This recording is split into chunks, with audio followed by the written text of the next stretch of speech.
Hello, this is just a reminder that for a while we have put timestamps in the episode descriptions. Why am I mentioning this?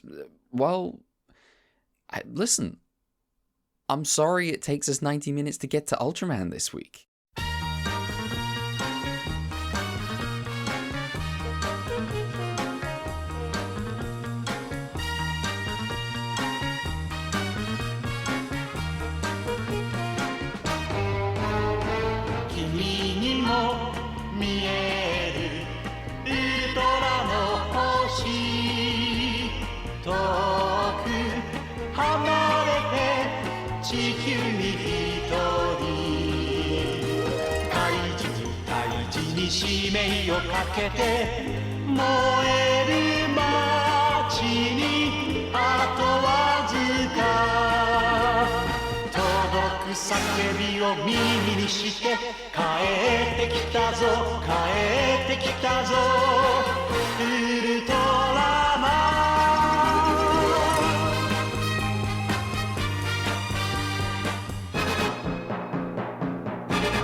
Hello, you are listening to Ultra Q, episode 50.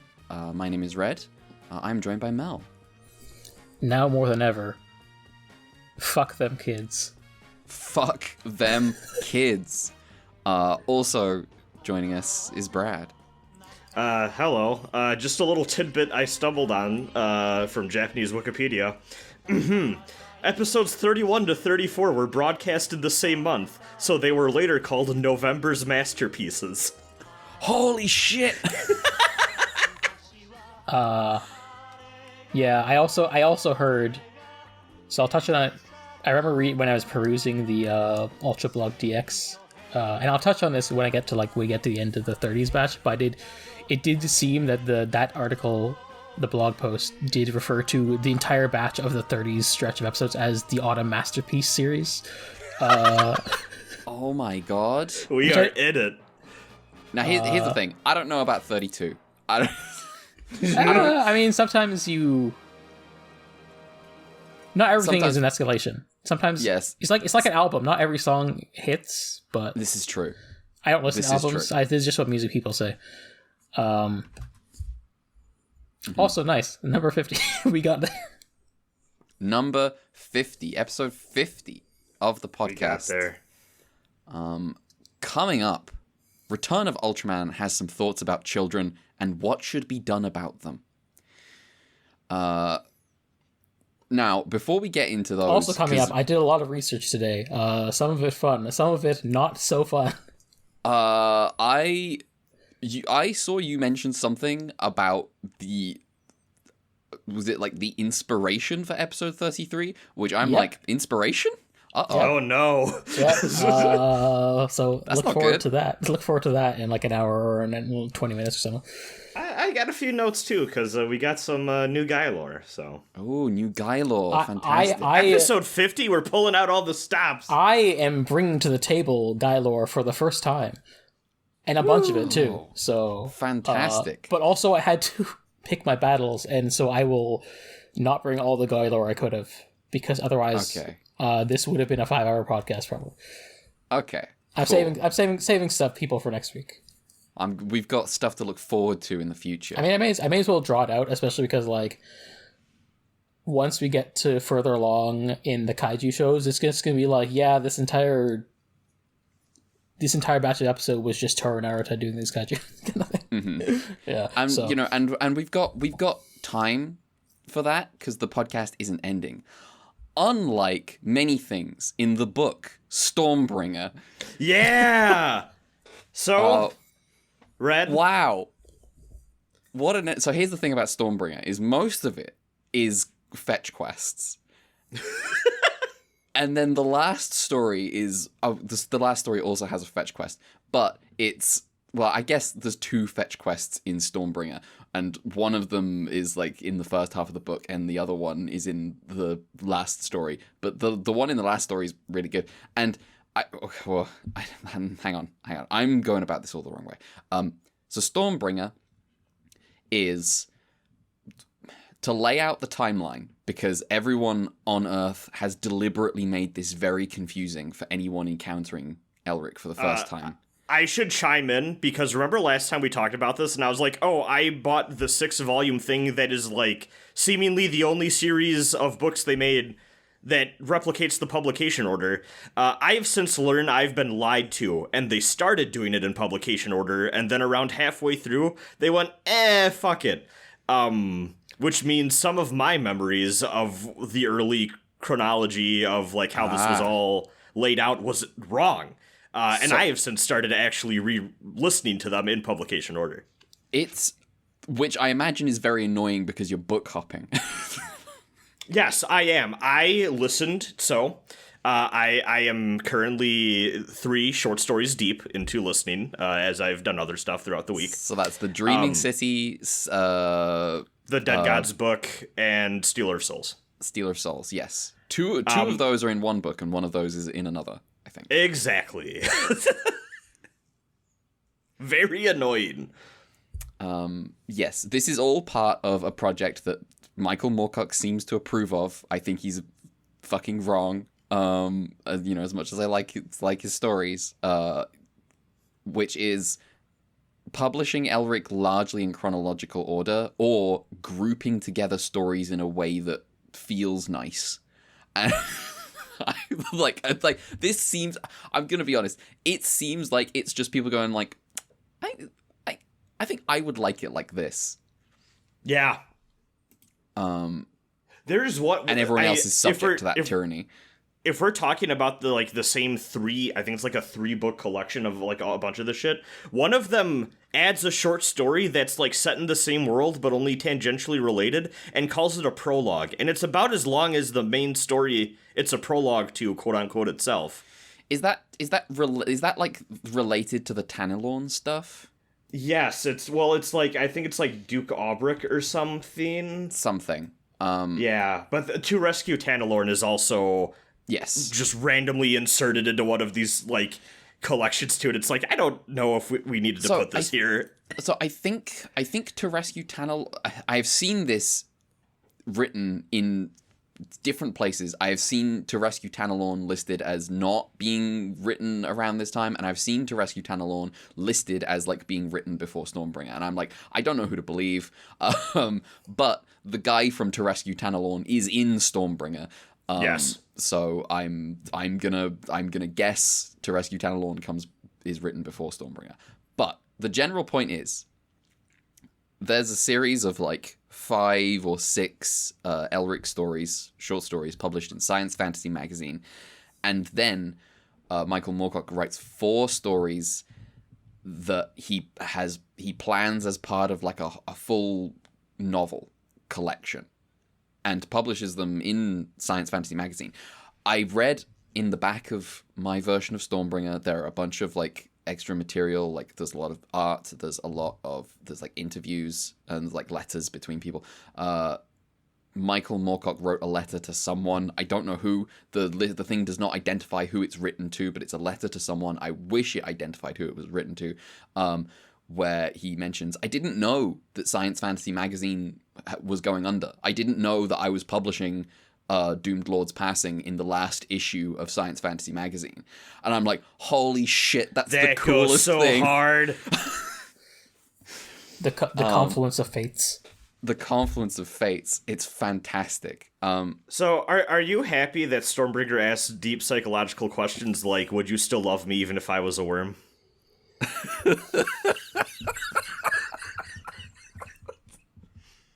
I can't believe that's actually what happens. It is. It's what happens. Man, this book fucking goes. So like, I'm not gonna go into like too many specifics or anything, but basically, Stormbringer is the coolest sword ever. Moonglum is the homie of all time. Truly, him and Elric just navigating, like, him, Elric, and our mother. In Matt Wright, it's gotta suck being the third guy in, like, this trio of heroes, and one of them's called Elric, one of them's called Moonglum, and you're stuck here called Divim Slorm. What the fuck? He's called Divim Slorm.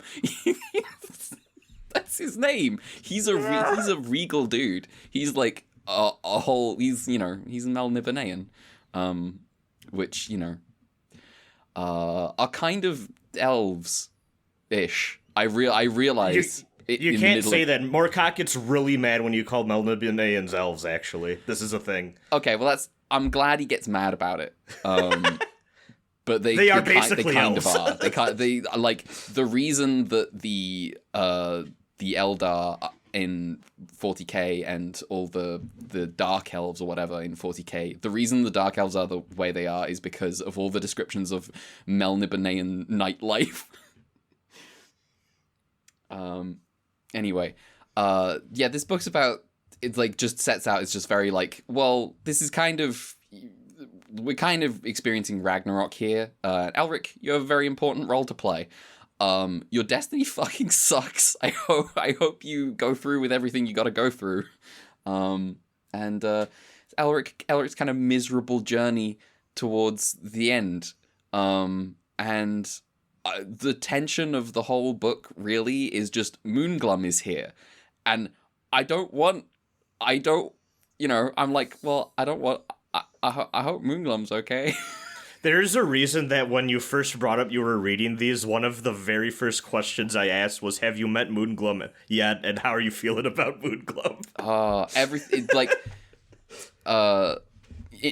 We talk about Muv-Love and changing who you are for a person. Zara Zinnia needed Elric to change for her, not Moonglum. No. Moonglum wants the terrible, adventurous asshole. Moonglum will follow you to the depths of the earth, and you'll be a little bit like, I don't know about this, but he'll still do it. He calls you boss sometimes. I don't know about this one, boss. I just think the last story is like, I think most of Stormbringer is kind of, it's all right. I think Jagreen Learn is like nothing. I don't care really. But Stormbringer. I remember itself, liking the giant stuff. They meet a giant in a desert, right? They meet Something a giant. The giant, Sad Giant's Shield is the story. And the giant is really, I like the giant a lot. Yes, I remember that being very good, and also like, I think maybe one of the best endings to a fantasy story I've ever read. It's very evocative. The thing, Doom Lord's Passing is at the moment like my favorite Elric story, alongside maybe Dreaming. I just really like the Dreaming City, the first one. Okay. Yeah, like, I remember Okay. So, I've read about this. Elric of Melniboné, the novel that is a prequel, that is the chronologically first entry in Elric of Melniboné, is sometimes published as The Dreaming City. That's not the short story, The Dreaming City. Yes. Which is awful. The original short story where Elric heads to... I don't know why I'm talking about this, like, it's not a spoiler, it's the first story in the thing. It's fucking... it's just that it comes later in how most people read it, and so it's annoying, but it's Elric returns to Imrir, and everything goes fucking bad. Because remember the first time we talked about this, I was like, I still think Dreaming City might be my favorite, or one of my favorites, and you're like, oh no. About the book. You were talking about the book. Oh yes, because I was like, oh no. I was talking about the short story. Oh, the short story, yes. Sorry. Yes. Yeah. Okay. But like, it's a very strong intro to the character, and everything goes horrible for everyone, and I adore it. Yeah, I think the finale of Stormbringer, everything in Doomlord's passing is fantastic because it's just you encounter all the like past emperors of Melniboné briefly, and it's got this. So the thing that becomes apparent in this book is that games are based on like Law and Chaos is a Moorcock thing kind of. This is his thing. The whole if you've ever seen like a Dungeons and Dragons alignment chart, you've encountered Moorcock's work. It's just that it's been filtered through like Dungeons and Dragons where it's applied in like a cultural way or in like a biologic, like orcs are chaotic creatures, which isn't really what's happening in this book, because this, in Moorcock has like a cosmology around it where it's like Law and Chaos are like fundamental principles in the world that you can't get rid of one completely, and it's like this whole duality thing, and it's all there's stuff about Elric being the incarnation of like a champion that's like to do with like restoring balance and stuff, but it is specifically I don't know what about it I find so appealing here compared to like, because the thing about Law and Chaos is depending on how you invoke it, it's can do very different things and mean very different things, because like in Dungeons and Dragons it's Gary Gygax invoking like someone asks him like, would my lawful good paladin kill orc babies, and Gary Gygax just decides to just fucking invoke like nits make lice, right? It's like, yeah, okay, well this seems like the most evil idea in the world, and then it's like you see it in like this happens across Shin Megami Tensei a lot, because it's like, sometimes we're having fun with Law and Chaos, and sometimes we're just having the most boring time in the world. Yeah. I love centrism. Yeah. As that true ending. As the true ending. When it's interesting because like in like Shin Megami Tensei 1, it's like chaos is like nationalism and law is America. I like how it's like, oh, if you want the neutral ending in SMT4, you need a guide, because it implies, oh, centrism is the most difficult path. Centrism is the most difficult path in Shin Megami Tensei 4, specifically because there's a compulsory choice that will take Brad had to send me a guide, and I was reading it. I was like, this is hilarious. Yes, if you intentionally play as a centrist in SMT4, you will be locked into either law or chaos. You need to be a little leaning one way and then change your mind last minute. That's how it works in SMT4. It's so stupid. Shin Megami Tensei so like a liberal. It respects drama above all else, clearly. So long as you change your mind at the last minute, Nocturne did it good, and then they never did it good again. Nocturne did it good. No, don't worry. Vengeance, SMT5 Vengeance will definitely be good this time. Every Nocturne is. They got a new girl. She seems. They got a new girl. Classic. A Nocturne is such a delight if you know the demons. If you're familiar with the demon alignments, because it's like you go to the Chaos place and it's like, oh, I've got a boss fight against Thor, and I'm like, excuse me? I have a question. Yeah. What do you recommend ending wise for Nocturne? Yeah. Oh, you fucking true demon or don't even play the game. Well, yeah, that's what I was thinking, but I was also like, is this a game where you want to get multiple endings, or do you just want to get the one good?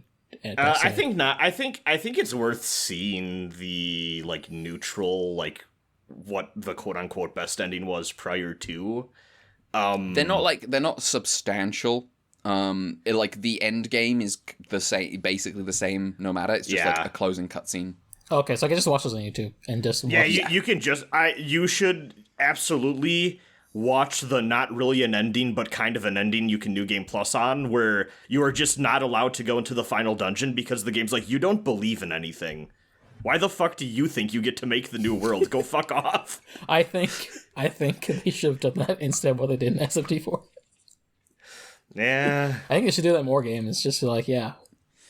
But yes, the Law and Chaos is always like, I'm always up and down on depending on its context. I liked it in Soul Hackers 2. I thought they did good in Soul Hackers 2 because they kind of de-emphasized it a little bit, and kind of it's wrapped up in characters you like who aren't evil psychos. That's what Digital Devil Saga does. Well, okay, the ones there are kind of evil psychos a little bit, but they're more sympathetic. No, they're sickos. That's different. Yes.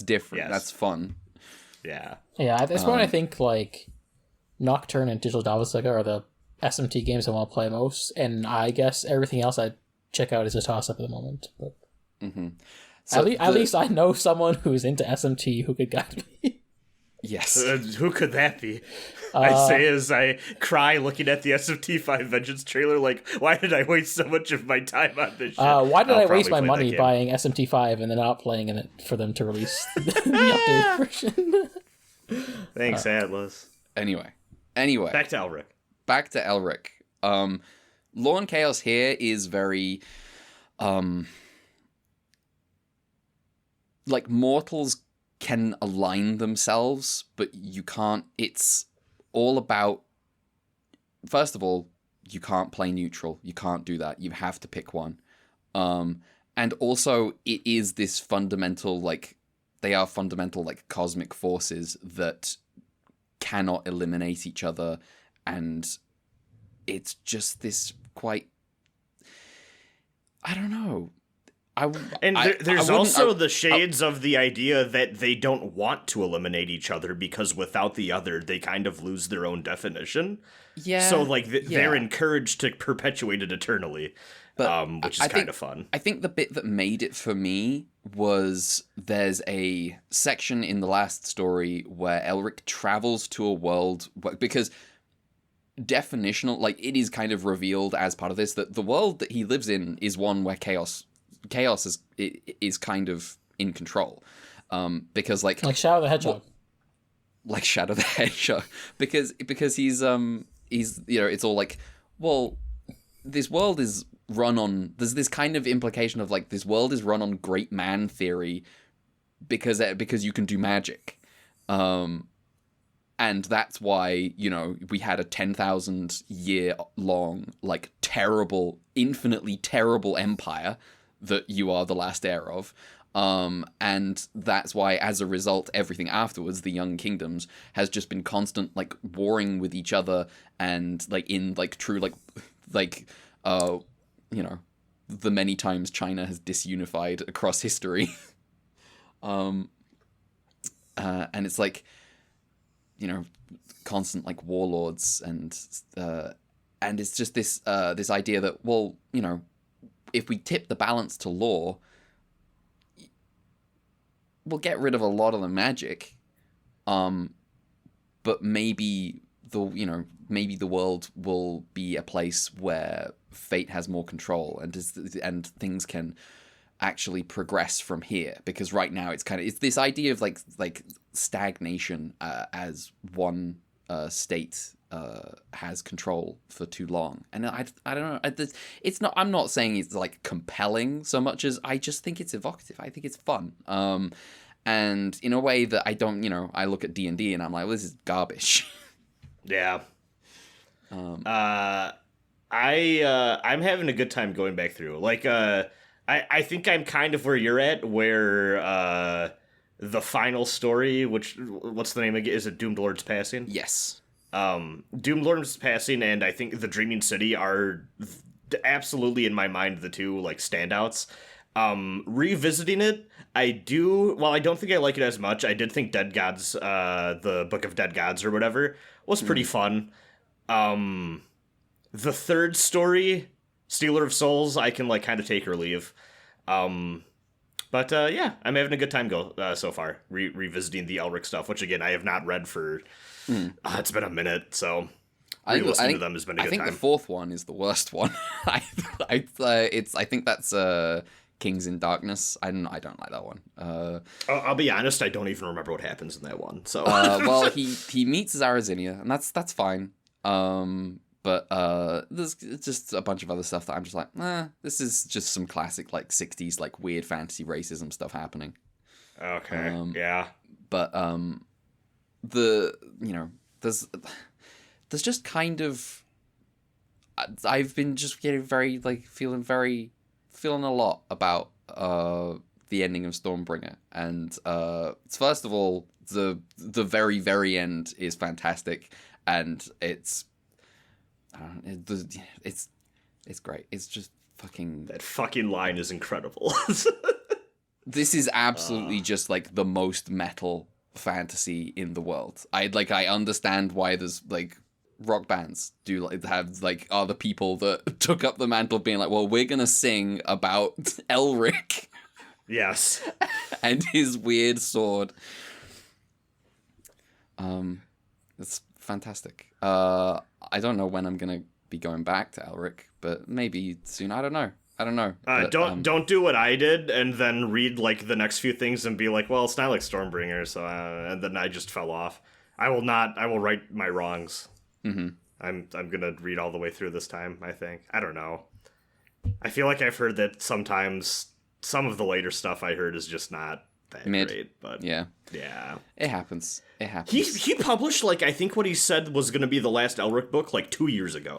It's very recent. Michael Moorcock, extra prolific writer. This is just what happens when you are a guy who is like publishing in magazines. Like this is the kind of guy they turn you into. This was fucking Alexander Dumas. This is just how these guys have to live. Yeah, well, that's the thing, honestly, too, that every time I read something that was, like, published penny a word or whatever in one of these, like, speculative fiction magazines or whatever, I always go, like, God damn, like, you could do this, too. Like, give yourself a good deadline, some motivation, get your brain flowing. Like, short stories are such a lost art form, but they're so good for, like, newer writers to find their footing. And like every time I read it, I finish an Elric story, I'm like, fuck, I want to write something. It's such an enjoyable experience. Elric is absolutely at the level of like a good debut in Shonen Jump. It's like yes. It's, you know, I don't have like loads to say necessarily other than it goes hard and this is metal as fuck. But yeah, the Kagurabachi of its time. The Kagurabachi, you heard it here first, folks. Elric of Melniboné, the Kagurabachi of its time. Well, okay, we do need. I have a friend who told me that there are people that are unironically really coming around on Kagurabachi, and I'm like, I refuse to believe this. I have friends who are. I'm going to read Kagurabachi. That's going to happen. There's not that many chapters out right now. I could totally catch up. They like reading and engaging with it. Yeah. Just, you know what? More than most people. Yeah. So, you know, I support them. Mm-hmm. Anyway, this has been I did not organize my thoughts before I started talking about Elric, and so I think this is kind of an inadequate discussion, but don't worry, that's how I felt when I talked about Xenosaga. It's okay. It's adequately chaotic. Adequately chaotic. The thing that actually matters is I just want to see Elric and Moonglum on the end of Ava Beach. They're perfect. I love them. Yeah. Anyway, that's kind of me. I haven't really done anything else. I've already occupied enough time on this podcast talking about Elric. Well, we already killed part of what I was going to talk about with that, because, I listened to those first 3 Elric stories. You know what else I fucking did this week a lot? I was at the goddamn theater. And I will be at the theater again for Dune Part 2. But before we talk about Dune Part 2, we got to talk about Dune. And I don't mean Dune Part 1. I'm talking David Lynch's 1984 disaster masterpiece Dune. Let's go. That was at the cinema? Yes, they did like a special showing in the lead up to Dune Part 2 for like a few days last week. Yeah. They were like, go see Dune 1984. And I was like, hell yeah, it's been a minute. That's a fun movie. I like Dune, the book, way more than Lynch's take on it, but, you know, it's a good time. I mean, I'm a huge Lynch fan, and I know that Lynch is kind of... In recent years in interviews, he's been a little bit nicer to it. I think, you know, time heals all wounds sort of thing. But, you know, he classically kind of disowned Dune because he didn't get final cut. And it was a little bit of a hellish production for everyone involved.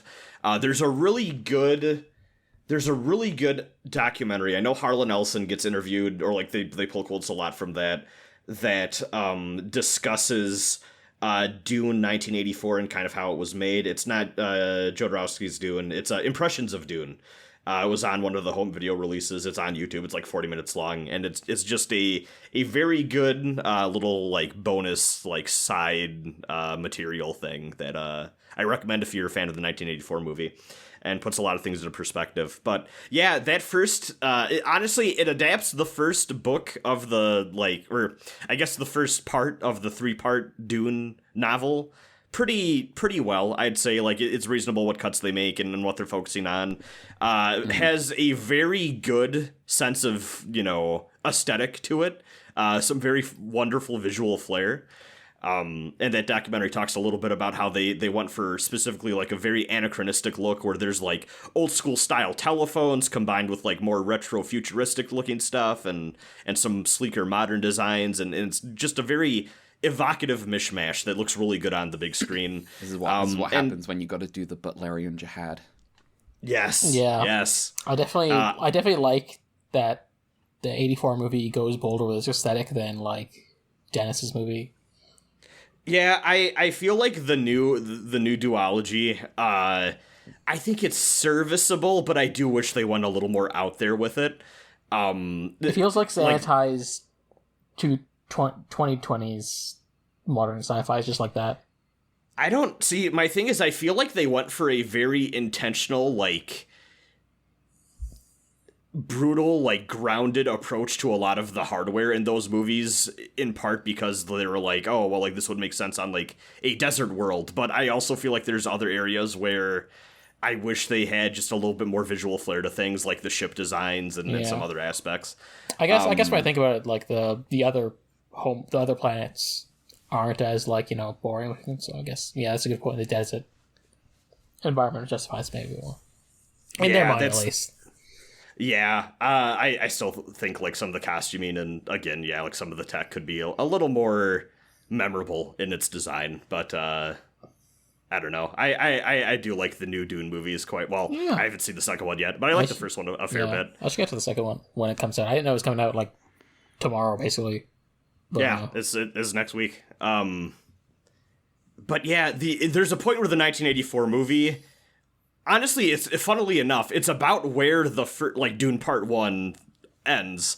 They hit a point where it's like, shit, we really gotta speed through this, and it's just a very surreal, trippy montage of action sequences, or training sequences, then action sequences, that lead to a ridiculous final battle, that really leads into, like, I found a really good quote actually the other day that was like Herbert's one complaint with the 1984 movie when he first saw it was Paul isn't actually a god. He is serving as one, but Lynch's vision very clearly, like, he rises to, like, deific status. It's very funny.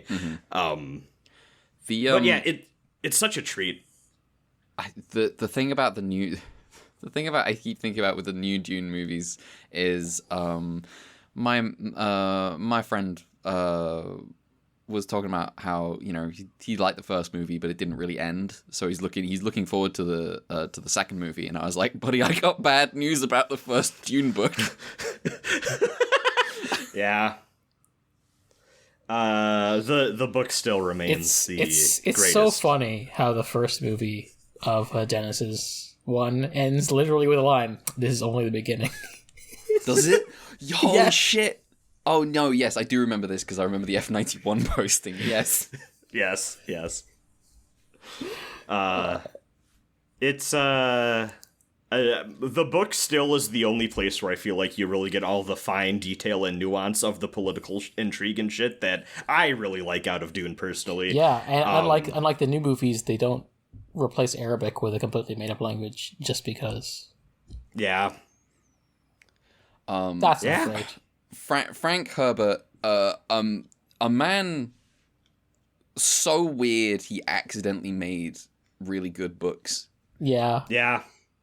I think about Herbert all the time. He's such a weird guy. It was really disappointing learning more about him. Oh, go ahead.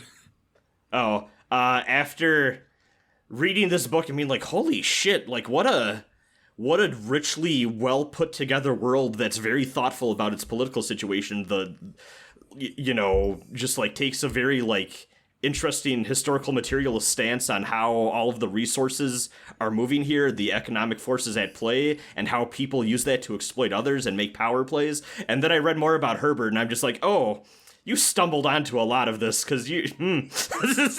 I was gonna say, what a man, Mel. You're the number one reason that I ever think about Frank Herbert, because every now and then I see you posting like, man, what was he on? Yeah, I almost enjoy learning more facts about him because he's such a bizarre person. I like turning around in my head. He is such a fascinating. Like as you said, he's well considered. Like he gets the right conclusions, but how he gets there is maybe a different question. This is the limitation of not accepting that conservatives can make art, which I keep seeing on Twitter, is people being like, oh, conservatives can't make art. It's like, no, you're being an idiot. There was that tweet recently that was like tweeting about basically a just blatant like bait image of like, oh, conservative core anime, and then I was just like, they were like, none of these are most of these are very left wing, and I was looking through it and saying, no, not correct. I mean, the thing is, almost all of them are like liberal anime because Japan is a liberal society.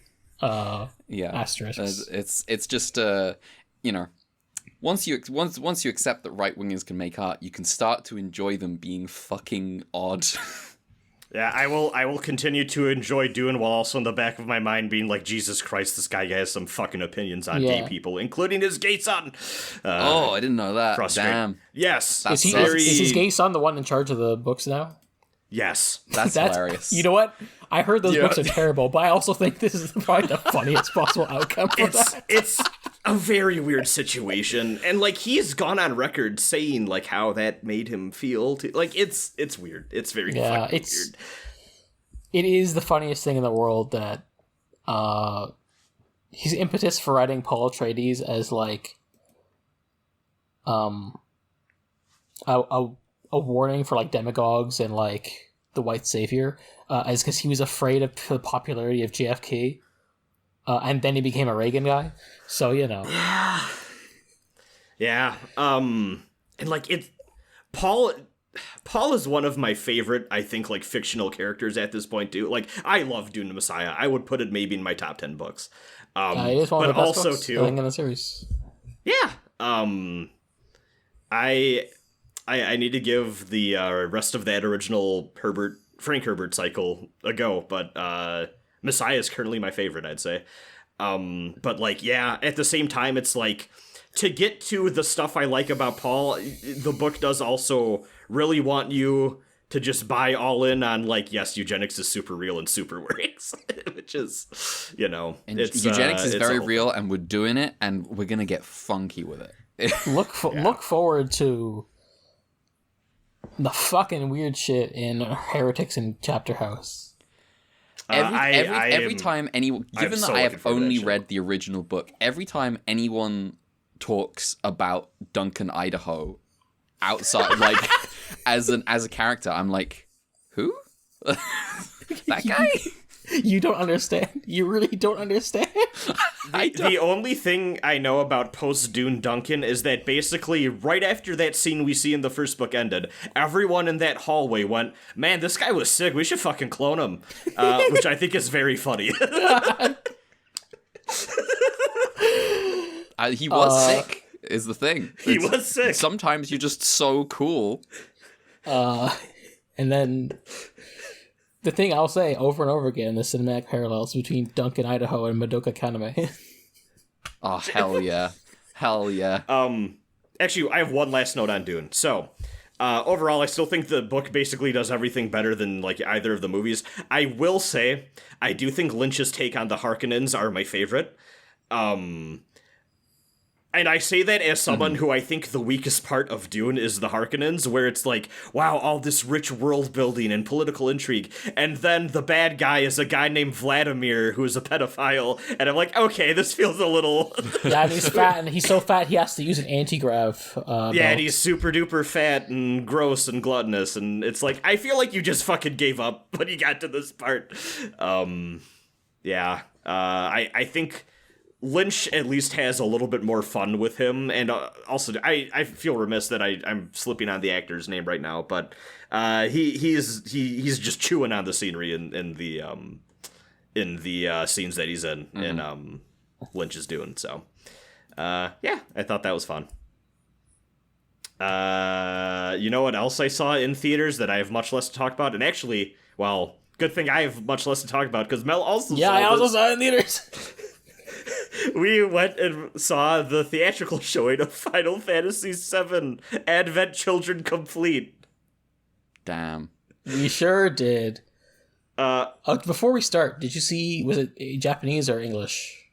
I bought tickets not thinking, and I ended up seeing the dub, which is fine. Okay, I grew up with saw the dub, so... Japanese subtitles, because that's what they had. Okay.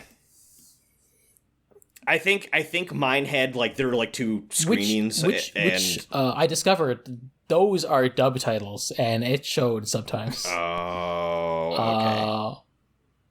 I will also say, in Japanese, they do not say shilly shally dilly dally. Yes. You got the order wrong. It's dilly dally shilly shally. Damn. When the first time expelled from the podcast for quote crimes. The first time that line showed up in my theater, there was a guy in the back who went, yes! Yeah. In Japanese, I had to look it up. It's Zulu Zulu Zulu Zulu, which apparently is the onomatopoeia of, like, dragging heavy luggage. Okay. So it's basically just Tifa and that moment saying to Cloud, you gotta carry that weight, huh? Which is really funny to me. Have you seen Advent Children before? Actually, No. This goes to both of you. Okay. Holy shit. Damn. Yeah, because for me, Reddit. I played FF7 for the first time in 2020, and it was my first Final Fantasy game. That's right. I have also So- only played Final Fantasy VII. I have never engaged with Final Fantasy VII outside of that game. Oh, holy shit. Controversially, I thought it was just okay.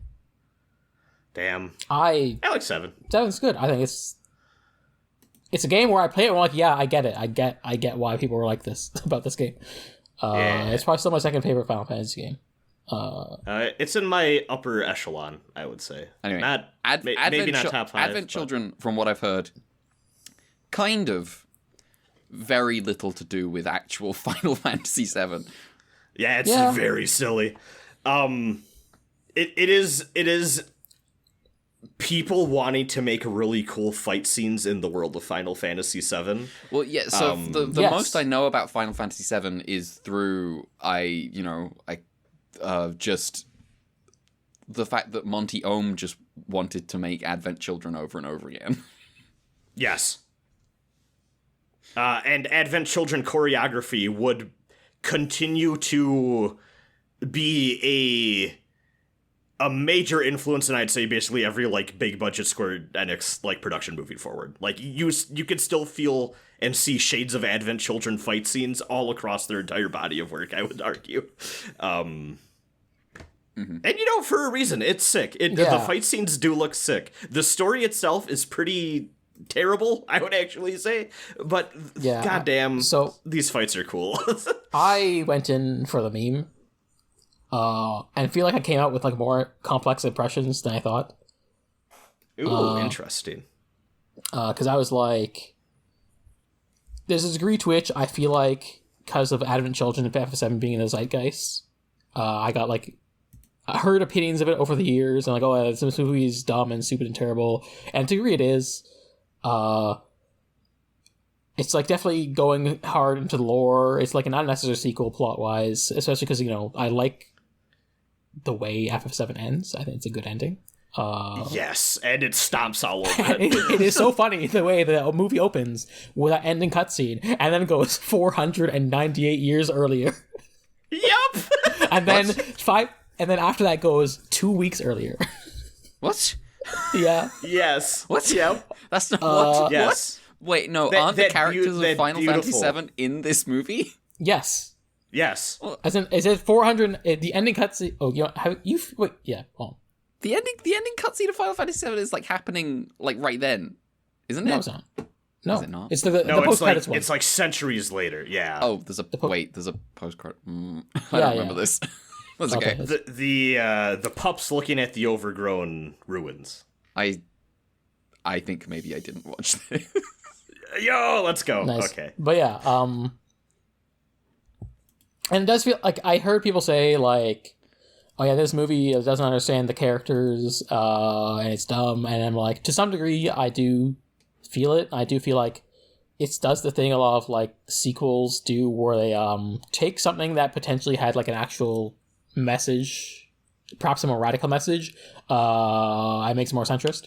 Like how the ruins of Shinra are still around, and they're like Rufus and the Turks are like, well, Shinra's around, but we're good now. We feel bad about all our crimes we did and destroying the planet. And after all of his environmental terrorism and fighting for the good of the planet, the apocalypse happens and is basically averted. And then meanwhile, the ExxonMobil president's like, I feel bad about that. Yeah, and after all the environmental terrorism and fighting for the will of the planet and all that, Barrett's like, you know what? I'm gonna become an oil baron. Yeah, that was like the thing that most bothers me, but it's also like only one line of the movie, so I just kind of like forget about it. There's a thing called geostigma, and I think there's like, I don't know, it's a weird plot thing they try and overcomplicate, but I do like think about it. It's like, if the idea of like an ecological based disease hits harder post 2020. I don't know why that would be, but Do you know what made me feel stupid? So I have watched this movie many times since like the early mid 2000s. Like I was an FF7 kid. Even like all the old cool kids I looked up to in my life were FF7 heads, and therefore I became an FF7 head growing up. That sort of thing. This is the first time watching this movie I realized, oh, the geostigma looks like dirt because it's like from the planet. Oh, yeah. I felt real stupid. Yeah, there's like stuff going on. I think the plot I think people the way I heard the story plot described, it sounded like it was like the betrayal of the characters, and to some extent it's true for like Barrett, but I also feel like for other characters, it feels like it was oversold to me. The theory that's true. Like, I don't know, I was like, oh yeah, Tifa and Aerith, they're normal. Cloud feels more emo than I expected, but also less emo than the image of people describing Cloud they expected. And it's like, the plot of the movie seems like it's kind of operating on two levels of like the literal plot happening of like anime Final Fantasy lore bullshit with like the more abstract plot of like Cloud overcoming basically survivor's guilt over like, Zack and Aerith's deaths. And like to some degree I'm like, is that a thing that we need to go over again? Because I feel like what didn't the plot of FF7 handle that, but also I think maybe the plot of FF7 was a bit more like Cloud needing to get over his own weird identity issues and finding value in himself and companionship, and then like maybe people, the grief stuff hit later. Grief is non-linear processing, etc. So I could try not to work with it that way. Yeah. So I ended up having like more nuanced thoughts than I expected. I even started seeing things like, oh, I see, they destroyed the flowers in the church, but there's water there now, so new life can spring from it. That's like a metaphor for Cloud like letting go and like, the future. So I started actually like engaging in it in a weird way, but like you're the person in the cinema like doing like thinker Yeah. pose. Yeah, when the wolf keeps showing up, I'm like, that's Cloud. It's like, I think the wolf is a little too on the nose. It's on the nose and it's goofy, especially because like Cloud has the wolf buckle on his jacket. I'm like, Squall can't have anything, can he? But anyway, yeah. The thing is, like, there's like these new villains who are like the clones of Sephiroth, basically. And they're kind of constantly asking for mother. Wait, what? Like, that's funny. Genova, their mother. Yeah, they're looking for mommy. Yeah. And like there's the three guys. There's Kadaj, who's like the main guy. There's a short-haired guy who's the one with personality. And there's another guy who's like never around, and I don't know his name and what he does, and he's just there. He has guns. He has guns. Yeah, he doesn't do anything. He's like barely there. He drives some kids. He's like Kadaj is obviously the main one, but of the other two, they do not have equal billing.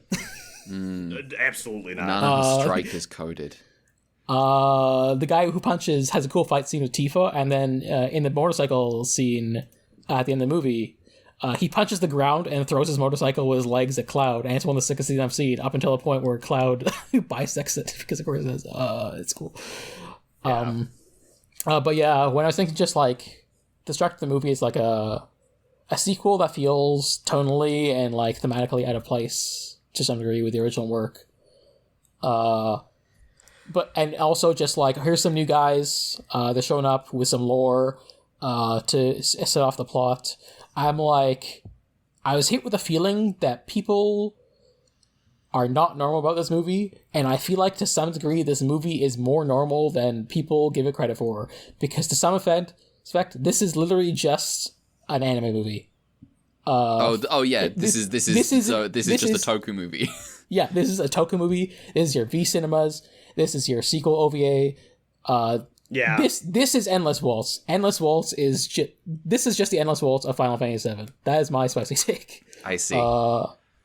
It is like, it is weird. Like, most of the story doesn't really involve most of the FF7 team, and half the party just like shows up in the end for the final battle when the last half of the movie is like a fight scene, and I'm just like, there's just like the part in an anime movie where the rest of the guys show up and like, hey, it's time for our turn to fight.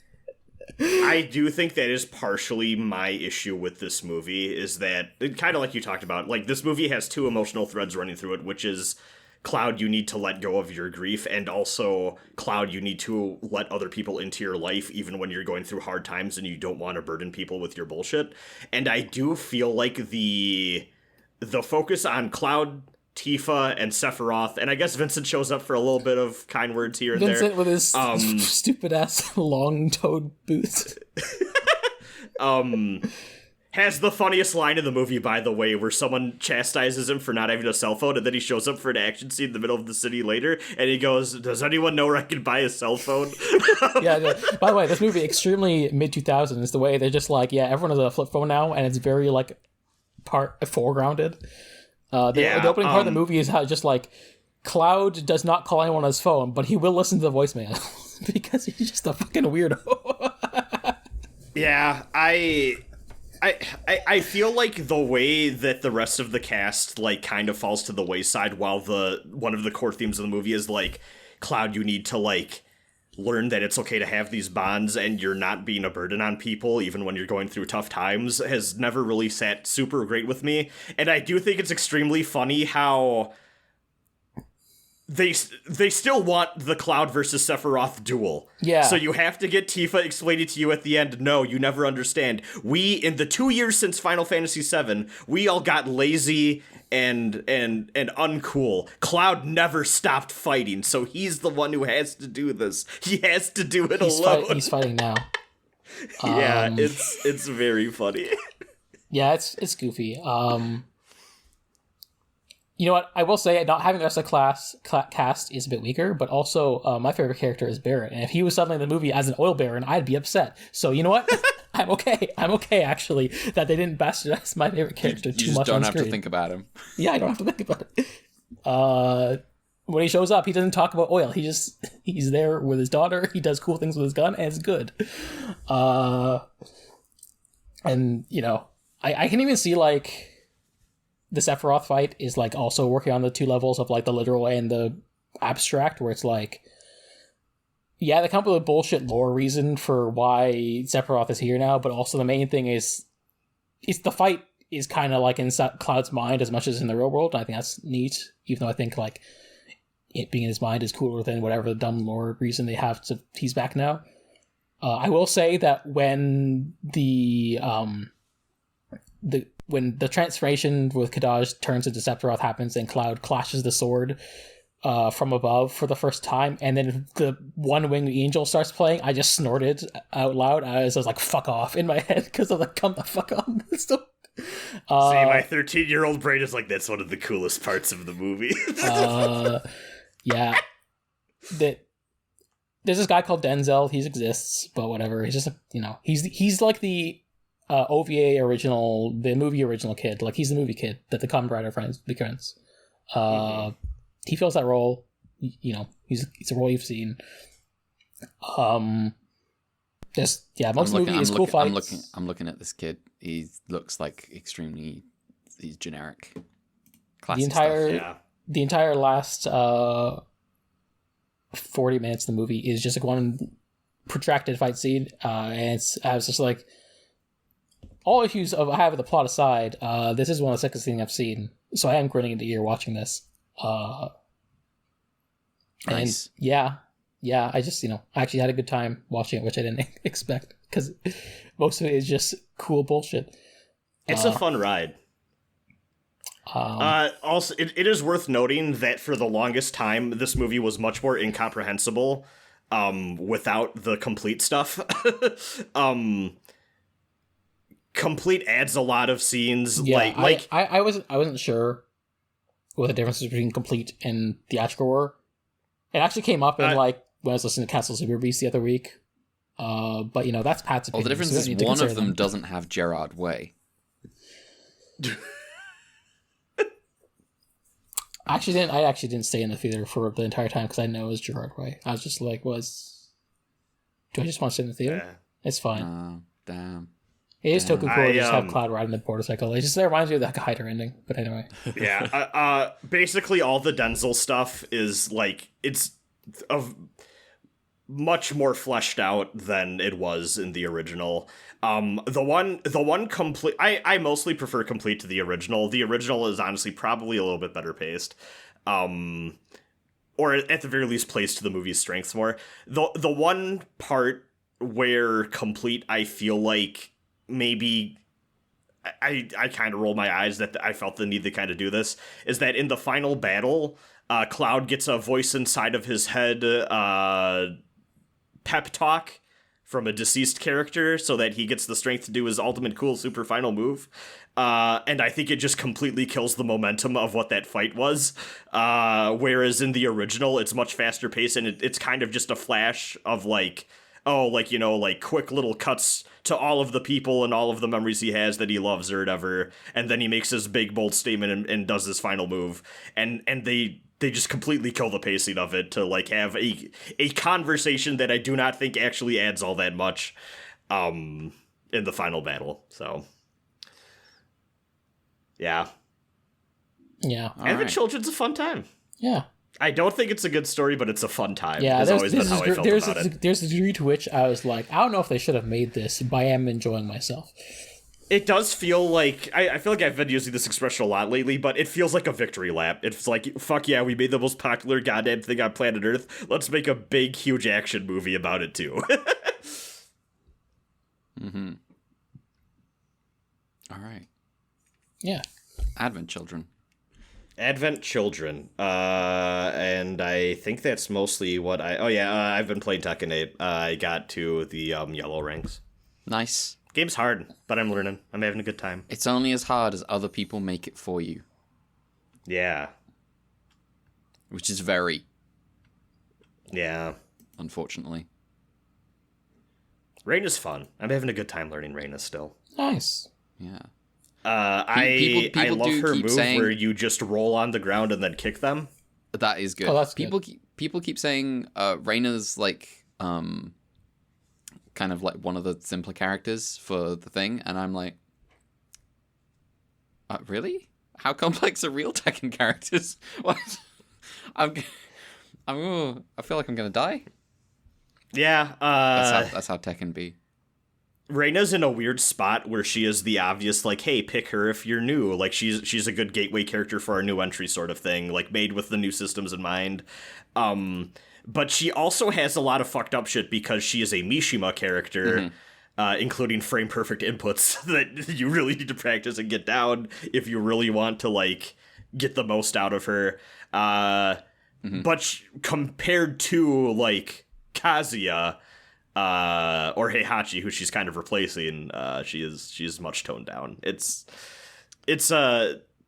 weird, but yeah, Tekken's a hard game in general. Tekken is a hard game. I like how much of it is just basically just hand-to-hand combat. Is what is my takeaway from Tekken as complete new person is just like, well, I like that this is all just martial arts techniques, basically, kind of. Well, yeah, because the weapons game's Soul Calibur. Yes. I that is something I have come to appreciate about Tekken 8 is that when I'm playing it feels, I don't know if I want to say intimate, but the word that's coming to mind is intimate. Like, you are in each other's faces and you're like, the spacing is so much tighter. You're not really going from far to close to far as much as you would say in like a 2D fighter. It is much more, it just feels like more restricted in a way that, like, you got these two bodies that can do all sorts of things and you're trying to figure out what the other person's going to do so that you can react to it and get the most out of the situation. It's fun. It's a good time. Anyway. I think I'm at the place that feels very satisfying to get to when you're learning any fighting game, which is when I hit someone online who's playing like fucking like Hwoarang. It's always the fucking Hwoarang players. Let me just say. Anyway, I will tell my friend Ryan. He's the problem. Listen, they just really fucking like to hit his like good kick buttons and not think, and they can get away with it up to a point, but when you kind of learn how to deal with it, like I'm at the point now that's very satisfying where if someone's showing up and they're just fucking hitting some buttons and they're just like, yeah, this will get me something, I can punish that shit and you know, clean house pretty good. However, on the flip side, when I run up to someone who even has like a modicum of understanding of what to do and the flow that their character should be in, and they have like a solid game plan down, I struggle real hard. So, you know, it's just a matter of me doing the research and, you know, I'm taking the time to learn, but it's been very fun. So nice. All right. I feel like I went very long. I apologize. So did I. Don't worry. Mel, what's up? I got a couple things. I won't spend too long on them. Okay. Because it's been a while already. One, for whatever reason, I ended up watching a dinosaur documentary the past week and got into paleontology again for the first time since I was a kid. I watched a show called Prehistoric Planet, which is had 2 seasons, documentary by BBC. Yeah. If you don't know, BBC has a bit of a pedigree making dinosaur documentaries. Yes. When I was a kid, I was really into The Walking with Dinosaurs and its sequel series. A lot to a weird hyperfixation level. Nice. Because that was the kind of child I was in. I was the person who would rewatch the show a bunch and then I guess watch my recorded VHS tape of Walking with Monsters sometimes a bunch. Hell yeah. But at some point, my hyperfixations went from dinosaurs to gaming. But then, whatever reason, I just got YouTube videos recommending dinosaur stuff to me and Walking with Dinosaurs reviews. So I was like, yeah, sure, whatever. And then I was like, oh yeah, there was that thing that came out. And so I watched it. And it was good. I liked it. It's different from the old thing. Mm-hmm. Science obviously up to date. CGI very good. Goes for a different format from Walk with Dinosaurs, because that series, that franchise is like miniseries, in its sequels to follow the structure of like we're doing this stretch of time each episode's a new stretch of time in a new location. It's like a single setting, and it's like a narrative focused around this particular location. And you sort of get like chronology, but it's also like you have to pick which spots because you only got 6 episodes to work with, so each episode's like one setting, and it's like, well, we can't do everything in the Jurassic, we can't do everything in the Cretaceous, but also the places we do pick have to have a bunch of guys. And whereas this one, from my understanding, Prehistoric Planet is very literally just the documentary Planet Earth, but for dinosaurs. I haven't seen the documentary Planet Earth, but like when I looked at reviews and stuff, and then did my own research on what Planet Earth was like, I was like, oh, okay. Yeah, Planet Earth is one of the big David Attenborough ones. Yeah, incidentally, David Attenborough narrates this one, so. Oh well, yeah. There we go. Yeah. They got to squeeze as much value out of him as he can before he dies, presumably next week. Yeah. How old is he? Yeah, it's gonna be real fucked when he does die next week. Yeah, I did it. That will be your fault. He's 97. He's dying next week. The approach for this show is that it takes place all within the same time period, but like it jumps back and forth to different vignettes in different locations within the same period. So it's like giving a broader and I guess like deeper scope of this particular time across a wider geographical scale, but there isn't like a really connecting narrative to each episode. Each narrative, similar to Planet Earth, I found out, is themed and named after an environment. And so the location, the sort of like depictions of like the dinosaurs for that particular setting are like based on like the location. So here, the forest episode, we're going to look at the forest bit. And that's how it is. Mostly, sometimes it's just like, well, here's a random other thing in this episode, and it's like, why was this in the swamp episode? This is a desert. What are you doing? Do they do the thing I like when they always do when talking about like, you know, dinosaur stuff, where they tell you, oh, this would be in the modern day, like, I don't know, like Eastern Canada or something, or like, do they not really? Yeah, they usually try and like, so give like a vague geographic area, or sometimes a more specific one. Like they'll say, oh, hey, this is the Deccan Plateau, or this is Madagascar. One review I saw like pointed out that the Blue Planet approach was useful for like when you want to show a dinosaur, but like it's the only thing in the area, and so the vignette that just shows the one dinosaur like works, because it's like, well, there's the dinosaur Carnotaurus from South America, but we don't really know what else lived around it. But you want to put it in the show, so you can do like the Blue Earth style vignette, and you can get in the show. Whereas like the Walk with Dinosaurs approach would be to be like, okay, what other guys can we either put in the show or use big brain paleontology guessing to be like, well, we'll put some other guys here and we'll be wrong, but like we'll just say, well, it's a good educated guess, I guess. And like paleontologists be like, well, no, that wasn't in this location. What are you doing in this supposedly educational show? But yeah, the special effects are like really good. I was just like, wow, damn, the dinosaurs look really good. Like they did a really good job making good CG effects, because like there's definitely a lot of like, you know, I would say special effects are probably expensive, as we were finding out in the process of this podcast. And like making good looking and scientifically accurate dinosaurs that look convincing in like a nature documentary is really important. And unfortunately, I think like most of the documentaries released between this one and Walking with Dinosaurs have not done that convincingly. However, what'd you say? However, if there was a dinosaur documentary that was filmed with people in suits, like it was a Toku show, I would watch that. Yeah. Now, I was actually thinking about this yesterday, because the thing is, like, this show uses entirely CG. Because it can, and like the close-up shots look really good. I'd say, like, yeah, the CG has gotten really good, crazy, and they have like good feather effects on all the dinosaurs that need them. Yeah, good accurate use of feathers, liberally, lots of places. The dinosaurs have lots of feathers. Surprise, and like, Walking with Dinosaurs was like in the 90s, so like it was state of the art at the time, but like, you know, looking back, it's like not. The best. So for a lot of the close-up shots in that show, they use animatronics which is interesting. That's cool. And thinking about this yesterday, I did come up with the conclusion that, like, if you think about it, Walking with Dinosaurs is actually a Toku show. There you Is my go. other conclusion. There we go. My two That spicy works. takes that I brought this week are Walking with Dinosaurs is Toku, and Advent Children is Endless Waltz. Hell yeah. You know what? These are the kind of strong, ridiculous ideas that we we try to make ourselves known for.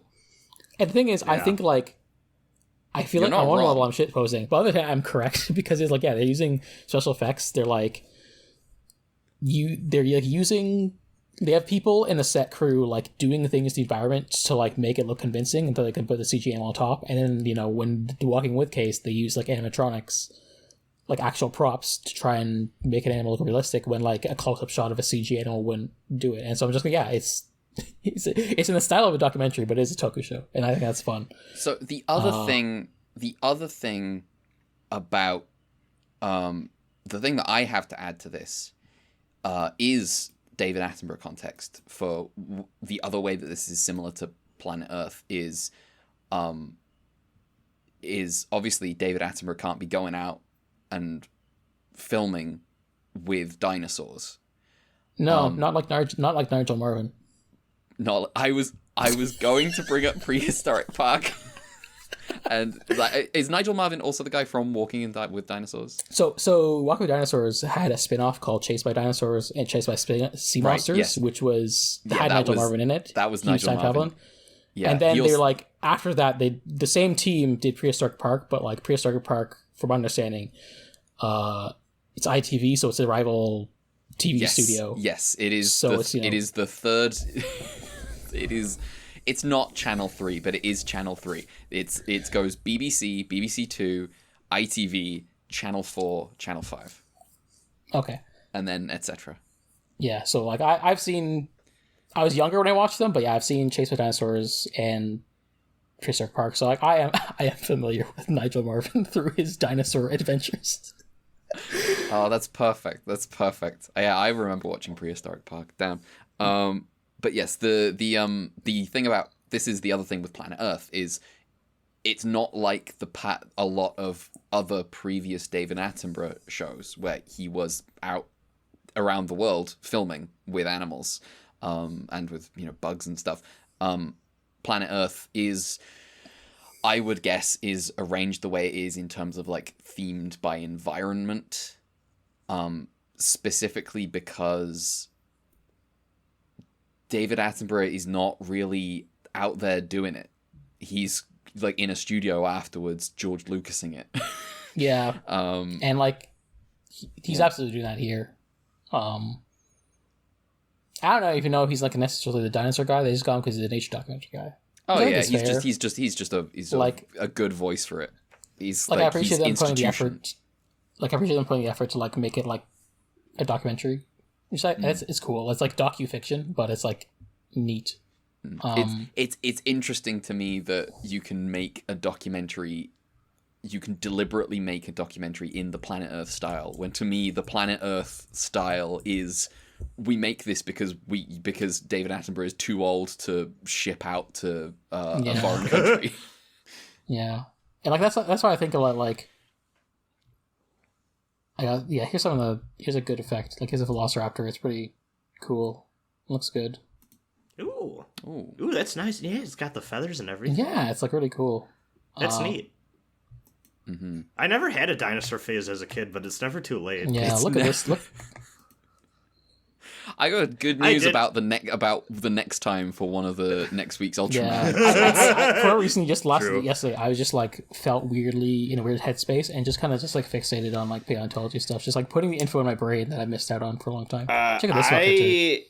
One of my favorite college sick. professors was a paleontologist guy, and he always described himself as I was the dinosaur kid who never grew out of it, which I always thought was really endearing. Nice. Yeah, this is which Yeah. I'm like, damn, I could have been more of a dinosaur person growing up, but also I kind of like signed off on ever actually doing anything with that profession. So it's like, Anyway, but yeah, this looks these pictures look good. Yeah, Yeah. they look really incredible. This definitely feels like I haven't kept up with the space, quote unquote, but also I feel like there hasn't been many of these in like the past decade. And so there was a weird blitz of them. Yeah, it was like mostly in the aughts. Yeah. And I remember because I was there as a kid watching them. There was one called Dinosaur Planet, which was an American one, and I remember thinking, "Oh man, this will be so cool." And I watched it, and I was like, "That was bad," and I didn't know as a kid why. But then, like, you know, in the past week, like looking at what other people thought about it, and it sort of like activated my neurons. And I was like, "Oh wait, it's because they tried to make the dinosaurs too much like people, and also the narrator was making jokes all the time." And I was like, "That's not what I want." Even as a child, this isn't what I wanted for my content. It's so weird how much British TV has been coming up lately on this podcast. Yeah, it's funny. It's alarming for me to be sat here thinking like, I remember Prehistoric Park, and then you mentioned Nigel Marven. I'm like, what the fuck is going on? I think you just have the misfortune of knowing me specifically. I have this weird intersection with the British culture in a weird way that like isn't normal for anyone. No. Hold on. British TV shows of the two. Yeah, next week I'm going to come on the podcast and be like, so I watched all of Torchwood. No, you're not. No, don't do that. Fun fact, I actively sought out and watched Primeval simply because it was made by the Walking with Dinosaurs guys. That's fucking amazing. When I did the search British TV of the 2000s, that was literally the first one that came up. Was it? No, it wasn't. Yeah, Primeval. It wasn't Doctor Who. That's hilarious. Doctor Who is third. It's funny. It's Primeval, then Torchwood, then Doctor Who. It's funny seeing like Jackson tweet out like, "Here's weird British trivia. Primeval exists," and I'm like, "Oh, I know that." Because that was dinosaurs ago. Also, I keep staring at the second picture you sent. This is a thing that Boss Nass rides on Naboo. I'm sorry. Yeah, it's a little funny little guy. He's got big arms, duck beak, feathers. He's so big. But yeah, I think it'd be cool to have another thing in the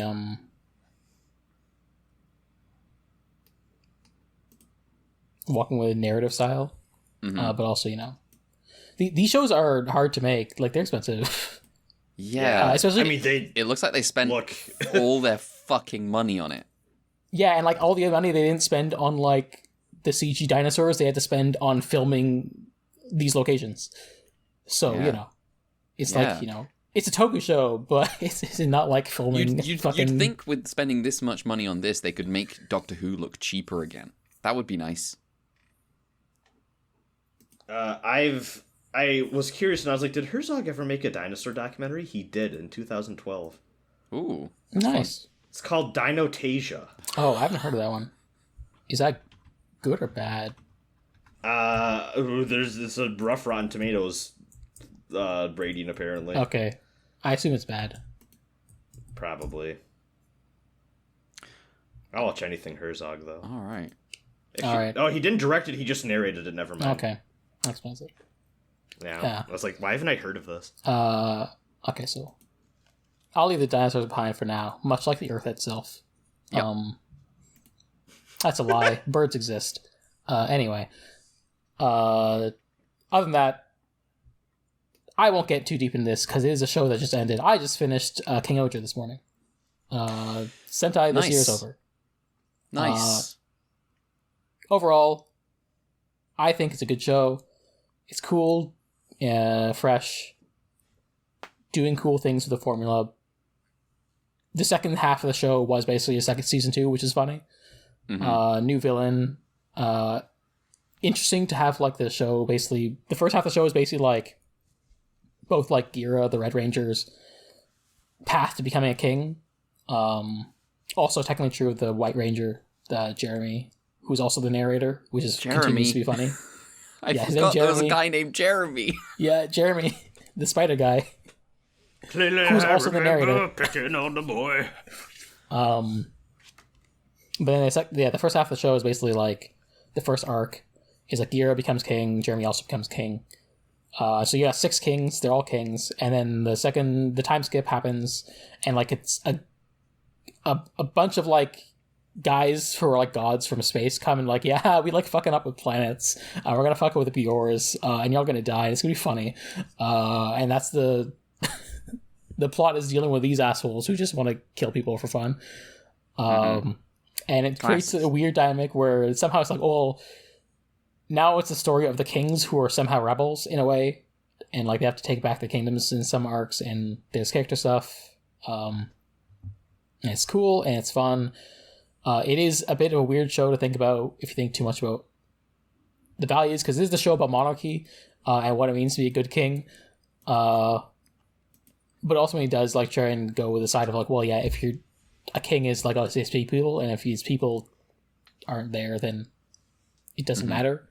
And like, if the show has a really like a extensive supporting cast of people who are like, okay, here are the people from each of the kingdoms, the people who like support the monarch, and like there's like attention paid to like, oh yeah, the interactions between like the like kingdoms and the monarchs is important, even if unfortunately Toei doesn't have the money at BBC making dinosaur documentaries, or at least not a willingness to spend it on Sentai. So the entire world does feel small, and that is like each kingdom is like 10 guys, and each kingdom is also like 2 rooms, and by 2 rooms I mean these locations made an Unreal Engine that there's green screen onto where the characters stand. I love RPGs. Yeah. The green screen is, I think, one of the weird parts of the show. I retweeted a good tweet that was like, my suspension of disbelief in KingOhger is broken every time a scene is shot in the toy quarry, because, yeah, you can tell, because like almost the show is in these like fake CG backgrounds, which allows them to like, you know, instead of just having to set it in Tokyo, they set it in like a fantasy kingdom, but then sometimes for a fight they will just go to the toy quarry, and it's like, oh, these characters are like standing in a location instead of being green screen onto a fake place. So yeah, I think it's interesting as an experiment, but also kind of okay. I'm okay with the fact that the Boom Boom jury seems to just being back in Tokyo again, where they can like film on sets. Yeah. And yeah, like some maybe one quibble is just like, it seems like there's a lot of like standing out at some edges where like some characters' backstories are like, or like some of the plot is based around like, oh yeah, there's like a king who did a bad king, and now the good king came and overthrew them. But then like they undermine it with just like, well, actually the bad king was doing bad things for good reason, but they took the fall for good and like for the crimes. But also they don't let them off scot-free either. I don't know, it's complicated. It's weird. Also, you had to watch the summer movie because stuff happens in the final episode that's like, what? I don't know what that is. And I watched the summer movie and I was like, oh, that's where that's from. Thanks. Cool. That's against the law. You're not allowed to make them plot relevant. Unfortunately, they do that sometimes, and it's annoying. But yeah, it's cool. Rita is still good, even if they are the cop and their kingdom is like a prison, and the subjects are therefore the prisoners, and they're cool with them. And they're all cool with each other. And I'm like, wait a minute. I think that's the coolest thing ever. I think that's hilarious. That's amazing. But yeah, it's just funny that like by the end of the show it's like, oh yeah, the prisoners are just cool with Rita. They're fun casts. But yeah, that's it. KingOhger, looking forward to. Not quite as good as the last 2. I would say, I enjoyed Zenkaiger, still my favorite, and I like Dawn Brothers a lot. And I think KingOhger is like not as good, but still rated as like very high. The past 4 years in general, including Cure Major, have been good. I hope Boom Booger is also good. Like Sentai seeming to be doing generally just better than Kamen Rider. Yeah, I have only seen one episode of Gotcha still. I haven't bothered watching it. I fucking hate that its name is Gotcha. I feel so bad because I bought this fucking Gotcha shirt from Osaka because I was like, oh, this is a cool one. But, you know. Oh, well. Oh, well. All right. For whatever reason, we had a billion things this week. Yeah, we did. I took forever to talk about Elric because I was all over the place. I didn't really plan how to talk about it at all. Oh well. Long episode today because these episodes are significant. Let's get into. Well, let's talk about November's masterpieces. Oh, let's get into. When I watched episode 31, I was like messaging the chat. I was like, this is like the most unbelievable thing I've ever seen in my life.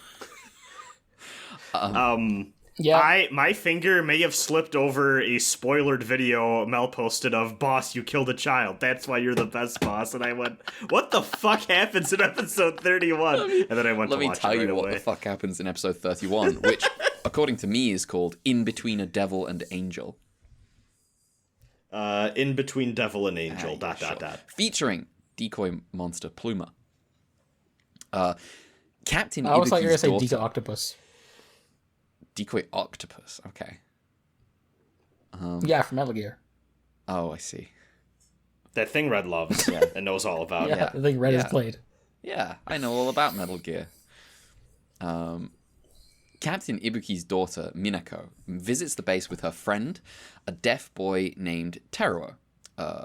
Go gives them a tour of the base, and Teruo this is the coolest thing that anyone has ever done in any Ultraman thing ever. Teruo telepathically tells Go, "Hi, I'm an alien. I know you're Ultraman. My objective is to kill Ultraman." He tells Go that he's going to deploy the giant kaiju Pluma, but it's just a decoy. When Ultraman defeats Pluma, Ultraman will surely die. Go responds by hitting this small child across the face, and people have to hold him back while the kids flee the scene. When Ibuki questions Go later, he doesn't believe Go's story about Teruo being a telepathic Also, just want to alien. interject here. When this questioning is happening, I cannot tell if Go is just chilling in the basement or if he's been locked in the brig or something. Same. I assumed that he was locked here as a punishment, but it also just looks like a basement. Yeah, it's like too big to be a cell. That's the thing. It's like the walk-in fridge they shoved Emmy in at the end of Blazer. It's like he's embarrassed and he's just hiding. He's like found some place to hide, and Ibuki's like, "Well, I know where Go is going to be hiding." Ibuki knows Go really well. He always believes them, apparently. I always believe you, and no other before. Ibuki's like, I'll always believe you, Go, and Go's like, "Okay, the kid is a telepathic alien," and Ibuki's like, "I don't know about this one, Go." The funny thing about that scene is he's like, "Listen, I know that aliens can disguise as people and be telepathic. I'm not doubting that part. It's just this kid specifically part that I'm doubting." Yeah. But he does have some reason. He's like, first of all, why would because Go's like, he's gonna kill Ultraman. That's his objective. And Ibuki's like, so why does this alien tell you that he's gonna kill Ultraman? And Go's like, I don't know, boss. Ah, fuck. Owned. I don't know about that one, mate. Who knows? He lets Go return to duty, but says you have to drop this. Bad news, Pluma has arrived. Matt deploy to fight Pluma, but they spot a boy hanging from a balloon around the kaiju. They rescue the boy, who turns out to be Teruo, and Pluma escapes. Teruo is in hospital after his experience, and Go pays him a visit. Teruo antagonizes Go telepathically, and this was the point where I paused the episode and sent the message that this was the most unbelievable thing I'd ever seen. Was in response, Go's like, "I'm just gonna kill you now," and attempts to strangle a child in a hospital bed. The nurses and the doctors are like, "What the fuck are you doing?" Doctors rip him off real quick. Doctors and members of Matt arrive and rescue Teruo. Ibuki runs out into the corridor to catch Go before he leaves and questions him again, asking, "Did you attack the child to try to make him admit he was an alien?" And in response, Go says, No, much more straightforward. I was trying to kill him." Go really out here saying we're called the Monster Attack Team, and sometime children are the monsters. Children are the monsters. We cut to Ibuki looking at a file about Go's psychological well-being, and Minami protests, declaring a perfect quote that I will be using plenty of times in the future: Go's mind is normal. Now, Red, is this Psycho-Pass? No. Psycho-Pass... Oh, someday I'm going to get you to watch Psycho-Pass. Yeah. Psycho-Pass is the Jamila episode. Oh, okay. Ide's he's pushing it. Okay. Yes. Go arrives and begs Ibuki to take his daughter away from this dangerous alien, and Ibuki is like, "Well, no, he's just a kid that you keep trying to murder for some reason." Yeah, if he's like, listen, my daughter is trying to befriend a kid who happens to have a disability. I'm not going to be ableist to him, you dipshit. Yeah. Yeah, he's like, my daughter has gone out of her way to learn some sign language, to be friends with this kid. I'm like, I'm not going to tell her to stay away from him just because you appear to have lost it. My daughter's befriended this child until we find the monster responsible for this disability. Yes. Yes. He's right. Go makes a request. He says the kaiju will return nearby the hospital and Ultraman will defeat it. But when he does so, Ultraman will be in peril. When the time comes, that boy, Captain, you know what to do. Just as Go said, Pluma appears near the hospital. Just as Go said, Ultraman defeats it, using the flying bracelet thing to decapitate it. And just as Go said, Ultraman is in peril as the bracelet doesn't return to his wrist, but instead is controlled by someone else and made to attack Ultraman, perhaps using powerful magnetism. Ibuki glances up at the hospital windows. He heads inside, asks a nurse to take his daughter to safety, and finds Teruo in the mortuary with a strange machine. Teruo uses his psychic eye powers that he used earlier to disintegrate a nurse, but Ibuki's got eye frames, and he fucking Kyle MacLachlan Law and Orders this child, straight up shoots him in the throat, and he bleeds to death. When Ibuki turns over the body, his face is transformed into that of an alien. Picking up his daughter... I didn't think they would show this in as much detail as they did, and I'm so happy they did. Straight up, he gets it right in the throat. Yeah. Shoots a child in the throat. There's like an entire minute or two where you just see Taro walking slowly towards Ibuki holding his throat. Blood on his hands, which he's then like he then puts his hands on like the white sheets of the tablecloth in the mortuary, leaving like bloodstained handprints. It's fantastic, just truly. This episode's ludicrous. Picking up his daughter from church, Ibuki tells Go that he's not going to lie to Minako. He'll tell her the truth about Teruo because human children are just human children. You can't idolize them as angels. The end. And as Toru Naruto said, you can't lie to children. You can't lie to children. Toru knew. So yeah, how do we feel about this episode? The fucking galaxy brain, what were they cooking? I like this one a lot. It's a good time. I also like it. I also think it's evil, but also it is pretty good. Yes. In that way that Ultraman sometimes does, it sometimes cooks up something like genuinely kind of evil, and you're like, well, this is a pleasure. Thank you. I feel like this is on the level of Dragon Palace and Dinosaur Tank in terms of the most ridiculous episodes we've ever seen. Yeah. Oh, 100% has that energy to it. We really can't. If you're not watching the show. Watch the show, it's pretty good. But also, if you're not watching, it's difficult to get across the immediacy. There's just something very powerful about the images of Go attempting to kill a child. Yeah. It's just absolutely psychologically overwhelming to witness. This is absolutely only an episode I think that could have worked in Return of Ultraman and not Ultra 7. No, it would not have. Like, this is not Dan's reaction to this. Like, we even had like one singular episode where like Dan gets misunderstood for attacking someone and like in the brig, but only happens once. And I feel like in Ultra 7, like alien telepathic communicating Dan, hey, I'm an alien, I'm gonna get you, is like Tuesday. Yes. And Dan just like, he's got it. And meanwhile, with Go, his reaction to like an alien telepathically tell him, "Hey, I know you're Ultraman, I'm gonna kill you," is just to violently outburst so everyone can see and just attack with no thought or like plan or cool. Yes.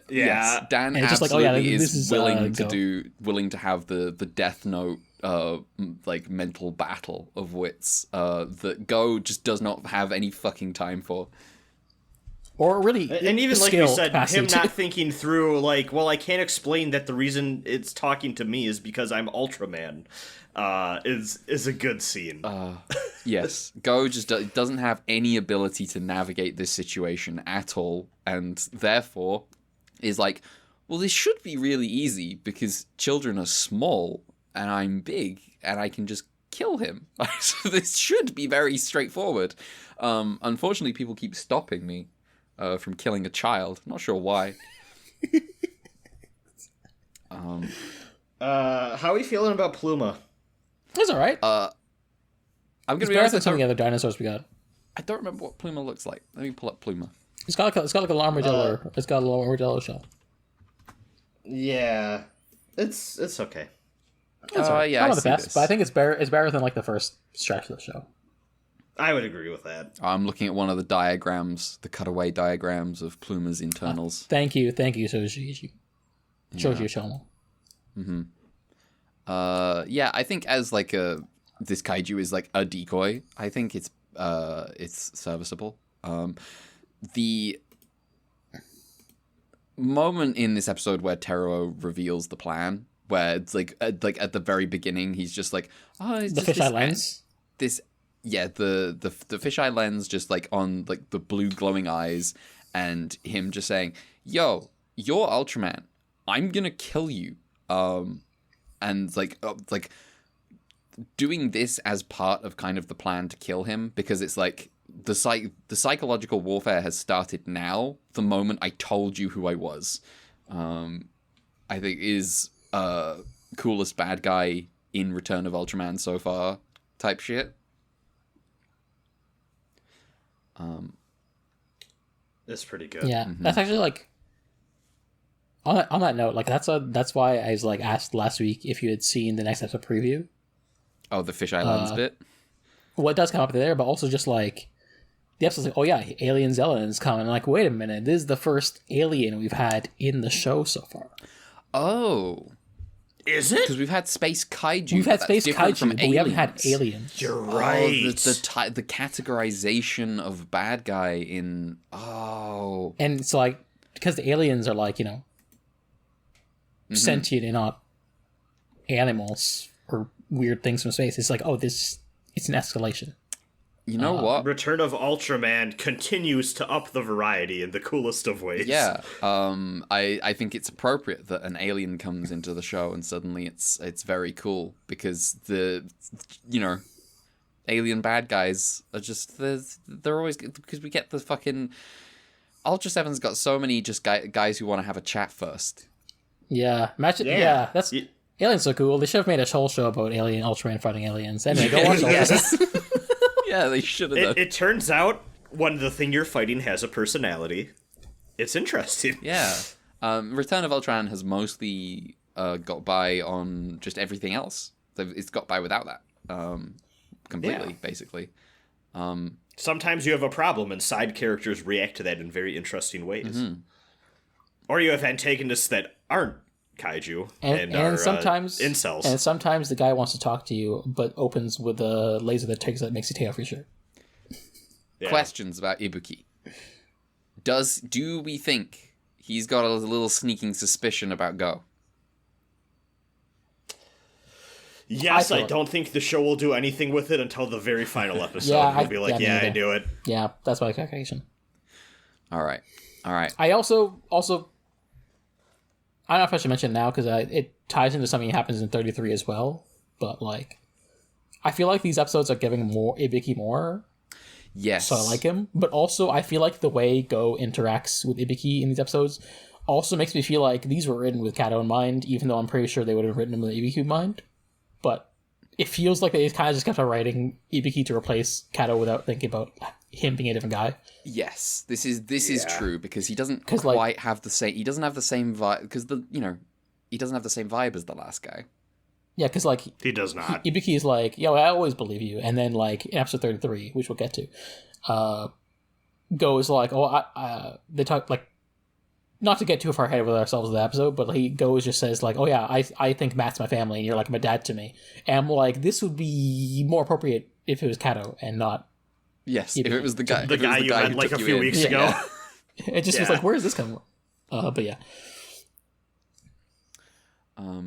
But I do think that it's nice that I'm actually starting to like Ibuki rather than like, oh, he's here, because so far he's mostly just existed. Yeah, he's been nobody. So yes, the actual like kill on the kid is so this episode is just kind of wild in terms of like, first of all, there's this evil little child that is this evil little alien that's disguised as like a deaf child. Is just like presents like this very weird thing where it's like suspicious of deaf people, which is a thing. It's a classic thing. And Ibuki rightfully calls it out. It just so happens the narrative disagrees with him in this one case. The narrator's like, well, you shouldn't. Deaf children aren't to be suspected, but also it's like, well, we did have to kill this one though. This episode is just like, what if sometimes you really did have to kill this kid? Sometimes.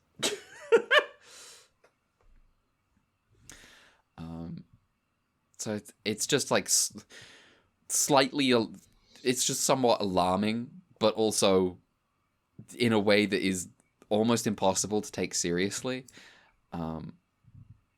Yeah, it is aggressively over the top. It's like they wanted to do like the alien, like like Aliens Walk Among You story, and they're like, what's the most evocative, like effective, like wham shock factor version of this we could make, and they settled on what if the alien disguises itself as a deaf child, and they went from there and fully committed to the bit. Yeah, I was completely expecting much more. Mel, I'm glad you brought it up because it hadn't quite occurred to me. Was I completely expected much more Ultra 7 from this, of like, well, how am I gonna foil this alien's plan without just trying to kill a child right now? And Go is not that guy. Go is not dead. Yeah. No. But also, God, it's so good when your ultra hero has personality and distinct characteristics. Yeah. It helps when he's awake at the wheel. Yes. God, it sucks to be Hayata. We still don't know Hayata. We still don't know Hayata. Still don't know Hayata. All right. Do we have any production notes on this episode? Mel, do you got anything before I go into my thing? Yeah, I got some bios too. I guess honestly I don't actually have any bios, so I might as well go first because it was directed by Tadashi Mifune, who again was the guy from TBS, who I talked about for the Cursed Bone God Oxter episode last week. Okay. And then written by Shinichi Ichikawa, which honestly, yeah, this is a fucking Ichikawa episode. The more I think about it. What are some other like notable Ichikawa episodes? Yeah. He was also the go to hell with this blow episode, with the boxing stuff. Yeah. He also did the Monster Channel, which the TV at midnight Persona 4 episode. All right. All those fun stuff. Leave This Monster to Me, which was the one where the go use the extinguishing fluid. Oh, you mean the episode I'll Kill This Monster? Yeah. Yeah. All right, Mel. All right, so yes. Both kaiju are designed by Kako Yanutani. And the suit actor for Pluma is Takanobu Toya. Zelen specifically he was told by the director to make it ugly, so he used dried plums as a design base.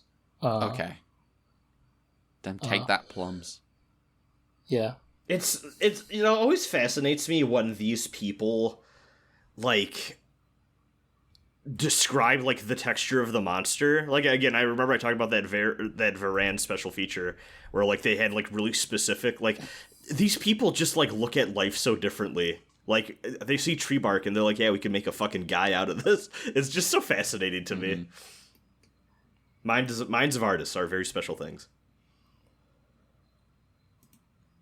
Okay. And now, time for me introducing bios to the equation. All right. So first up, a bio for Kako Yonatani. These are actually kind of short bios, but it's fine. I have longer stuff later, so. Yonatani, don't know. Japanese Wikipedia page didn't tell me when he was born. Didn't tell me where. So his life starts in 1968. Nice. When he became acquainted with a guy called Ryosaku Takayama, who I'll bring up later.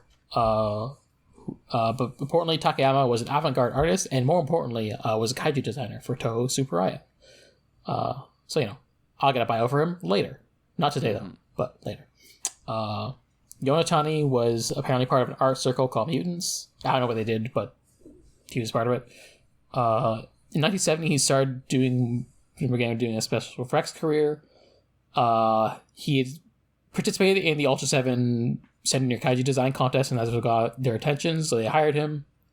And basically, he just did some kaiju design. He's done some of his major works around this time besides Return of Ultraman. He's Mirror Man, Jump Fork Ace, and also Godzilla vs. Bioland. So, nice. He's also worked on the Tsuburaya Show Emergency Directive 10-4-10-10 and is uncredited for some monster designs in the Toei show Kakaido 01. And other than that, I don't got much on him. That's what I got. I feel like every time we learn about another Tsuburaya show, it's always named like that. It's very funny to me. Yeah. It's like mystery something, emergency something. Yeah. Well, it's like it's like the mecha naming conventions. Yeah, it's definitely of an ilk. All the Metal Hero shows, and even if you think about it, Super Sentai is also named like that. Like Ohsama Senta KingOhger. Yeah, it's the same thing. Takenobba Toya. He was born in 1944. In 1968, he joined a group called the Japan Fighting Actors, the JFA, which is an association of stuntmen who are all alumni of Nihon University.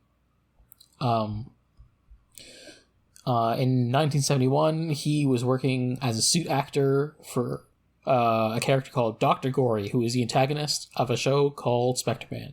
In that same year, he was also brought on to be the main kaiju suit actor for Return of Ultraman. He's had roles and other things in the future, but he's retired and now works as an assistant director at Toei, where he's mostly training new talent. So that's cool. Still around in the business, kind of. Rival company though. He had a friendly relationship with Eiichi Kikuchi, who was the suit actor for Ultraman in this show. Nice. As they're both members of the JFA, so that's maybe where a relationship started. In fact, the relationship was so close that he would often borrow Kikuchi's bike to go back and forth between the Spectre-Man and Return of Ultraman studio shootings, because the shows were happening at the same time. And it's created some problems sometimes, because at one point, when he was like on standby on the Return of Ultraman set, he was just like reading a Spectre-Man script, multitasking, and he got called out. I was like, hey, why are you reading the script for the rival show on the set of our show? What are you doing? Damn. Apparently, when doing the kaiju on all fours, he would walk on the flats of his feet instead of like on his knees, and he was like, "That's fine, I can handle it." But unfortunately, he injured his back in the process, so he missed actually being able to catch the finale of Return of Ultraman when it was like on TV because he was injured. So nice. Damn. He was also credited as the JFA representative in Godzilla vs. Mechagodzilla in 1974 because the previous year. He played an uncredited role in the movie Japan Sinks, also by Toei. Yeah. And so basically, despite the fact he's credited despite having a pretty significant role in that movie, apparently. And so Toho was like, as the throw up owner was like, okay, we'll credit you in the next movie.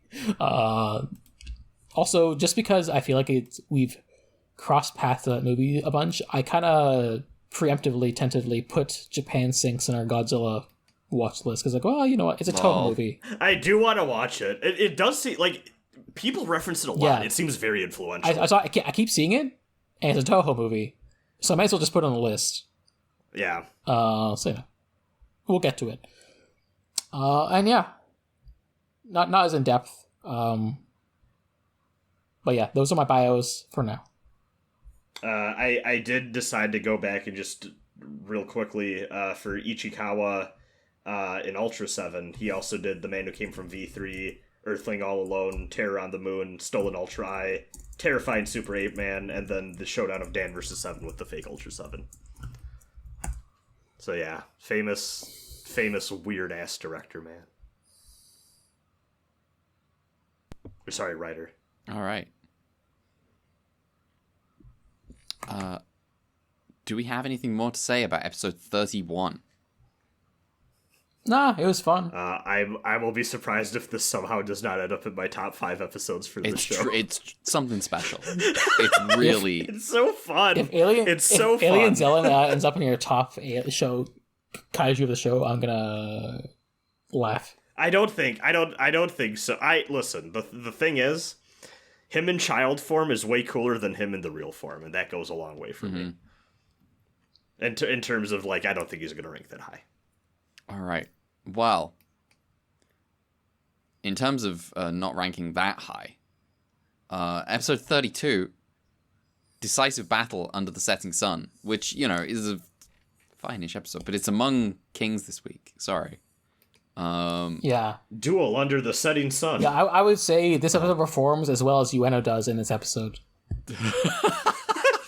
Compared to Minami and Go, who are the other 2 episodes. Yeah, featuring protein monster King Mai Mai. In a rural village that experiences like 30 earthquakes a day, a boy named Taro is being a menace. He hits a goat with a stick, terrorizes some cows, gives bad directions that lead a couple in a car to go driving down some stone stairs and crash, while goofy Looney Tunes sound effects play. His dad doesn't know how to control him. A concerned cop who can sense earthquakes before they happen tries to reason with Taro, and in so doing accidentally confirms Taro's suspicions. His dad is not his real dad. Meanwhile, Go, Minami, and Ueno have disguised themselves as cowboys so they can investigate these mysterious earthquakes without arousing any local suspicions. They're bad looks, and they would arouse suspicion, IMO. I can't believe we're back at the cowboy outfits. Ueno immediately goes MIA, and nobody really thinks about it. He's just like, where's Ueno? Huh? He'll be back. Just you wait. Go learns about the Ryujin tunnel disaster from Taro's dad. The diggers from this side were about to meet the diggers from the other side, and they were telling each other about their families through the stone, just happily waving their own death flags. Then disaster struck. There was a flood or a collapse or something, and the diggers from the other side died. Taro's real dad died in that accident, and using the oddly detailed information he shouted through the stone, Taro had been found and adopted. Go enlists the aid of the police officer and heads into the tunnel. There he finds a fissure in the wall and just waltzes in to investigate. But he disturbs the kaiju sleeping within, which is causing the earthquakes with its hibernating heartbeat. King Mai Mai awakens, erupts from the mountain, and Go becomes trapped and falls unconscious. King Mai Mai terrorizes Matt by using like fart attacks. Minami fires rockets at it. There's a lady that is like, it looks like it's covered in ice for some reason, or something. Or yes.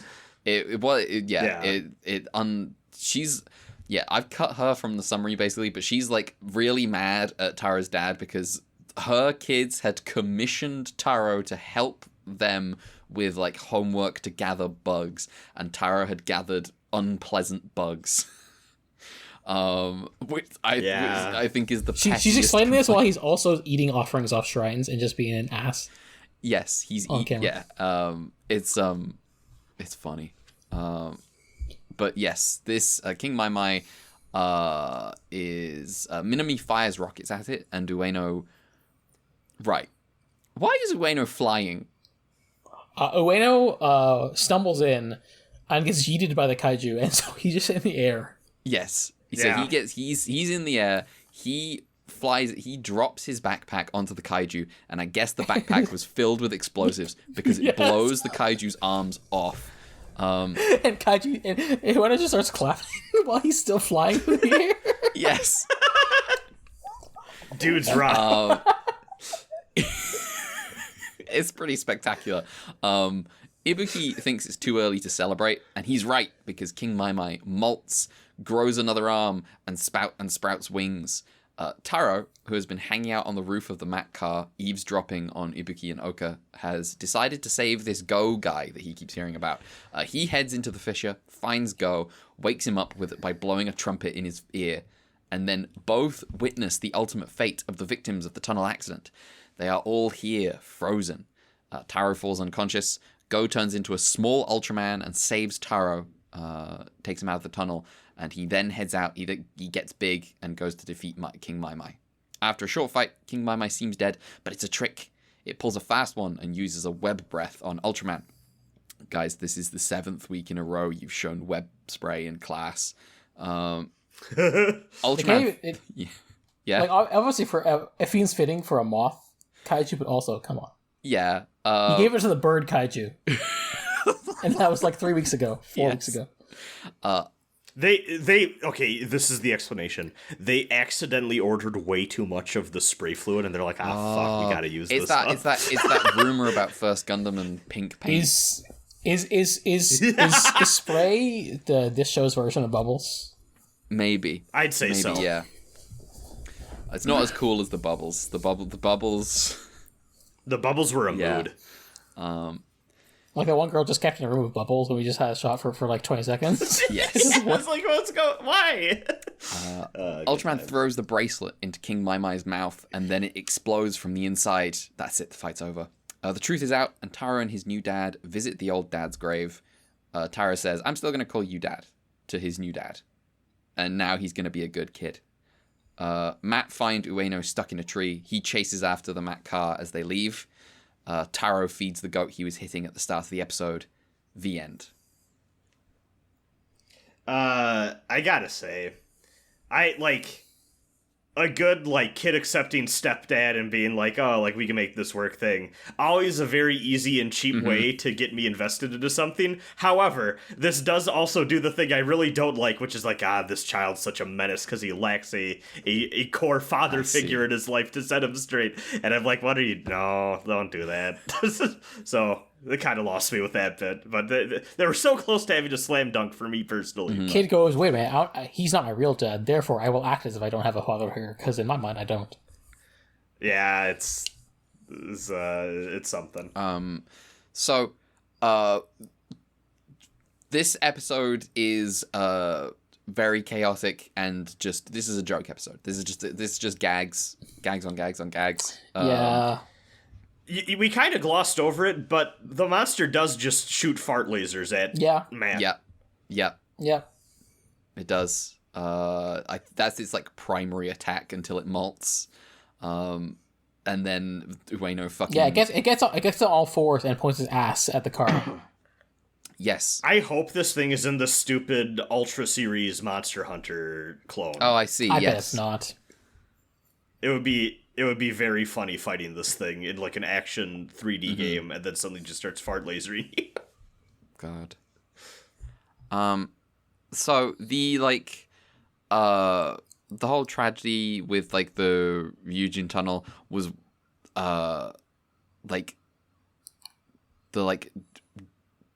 the loss of like the entire one side of the dig.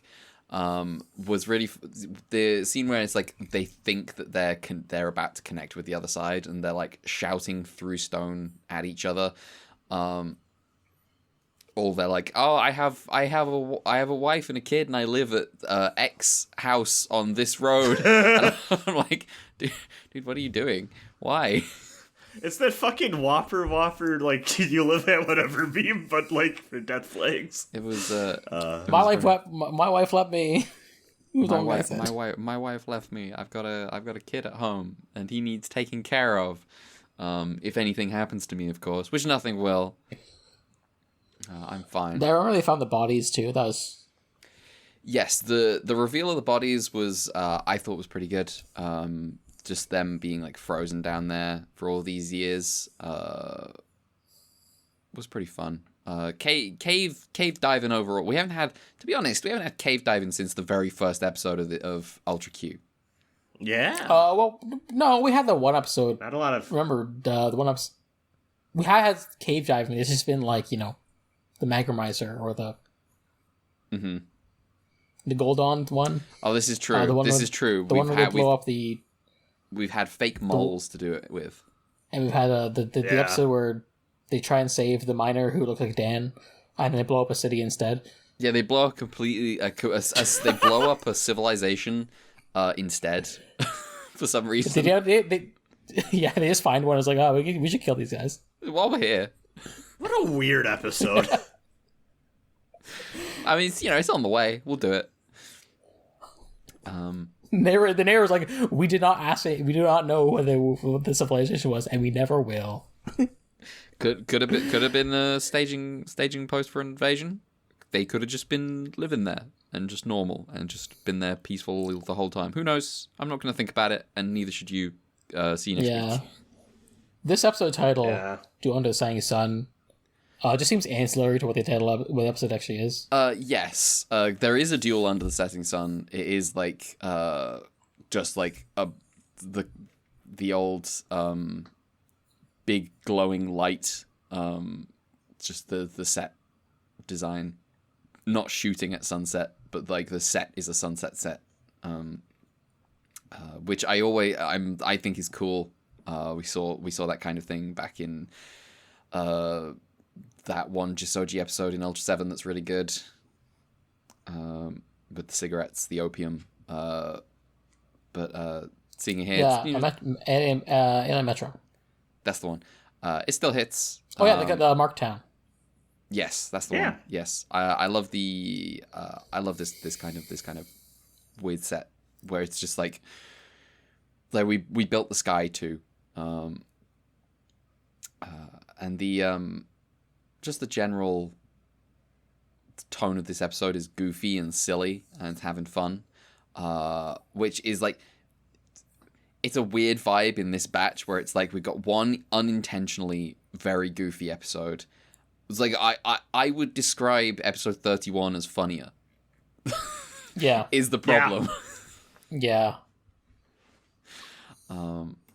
But it's to me it's a perfectly functional episode. I don't have much to say about it, but though it did feel weird when the kaiju like died, quote unquote, and then Ultraman just sort of like gave him respect. Mm-hmm. And I was like, why? He doesn't usually. Yeah. No, he just liked this one. Yeah. Yeah.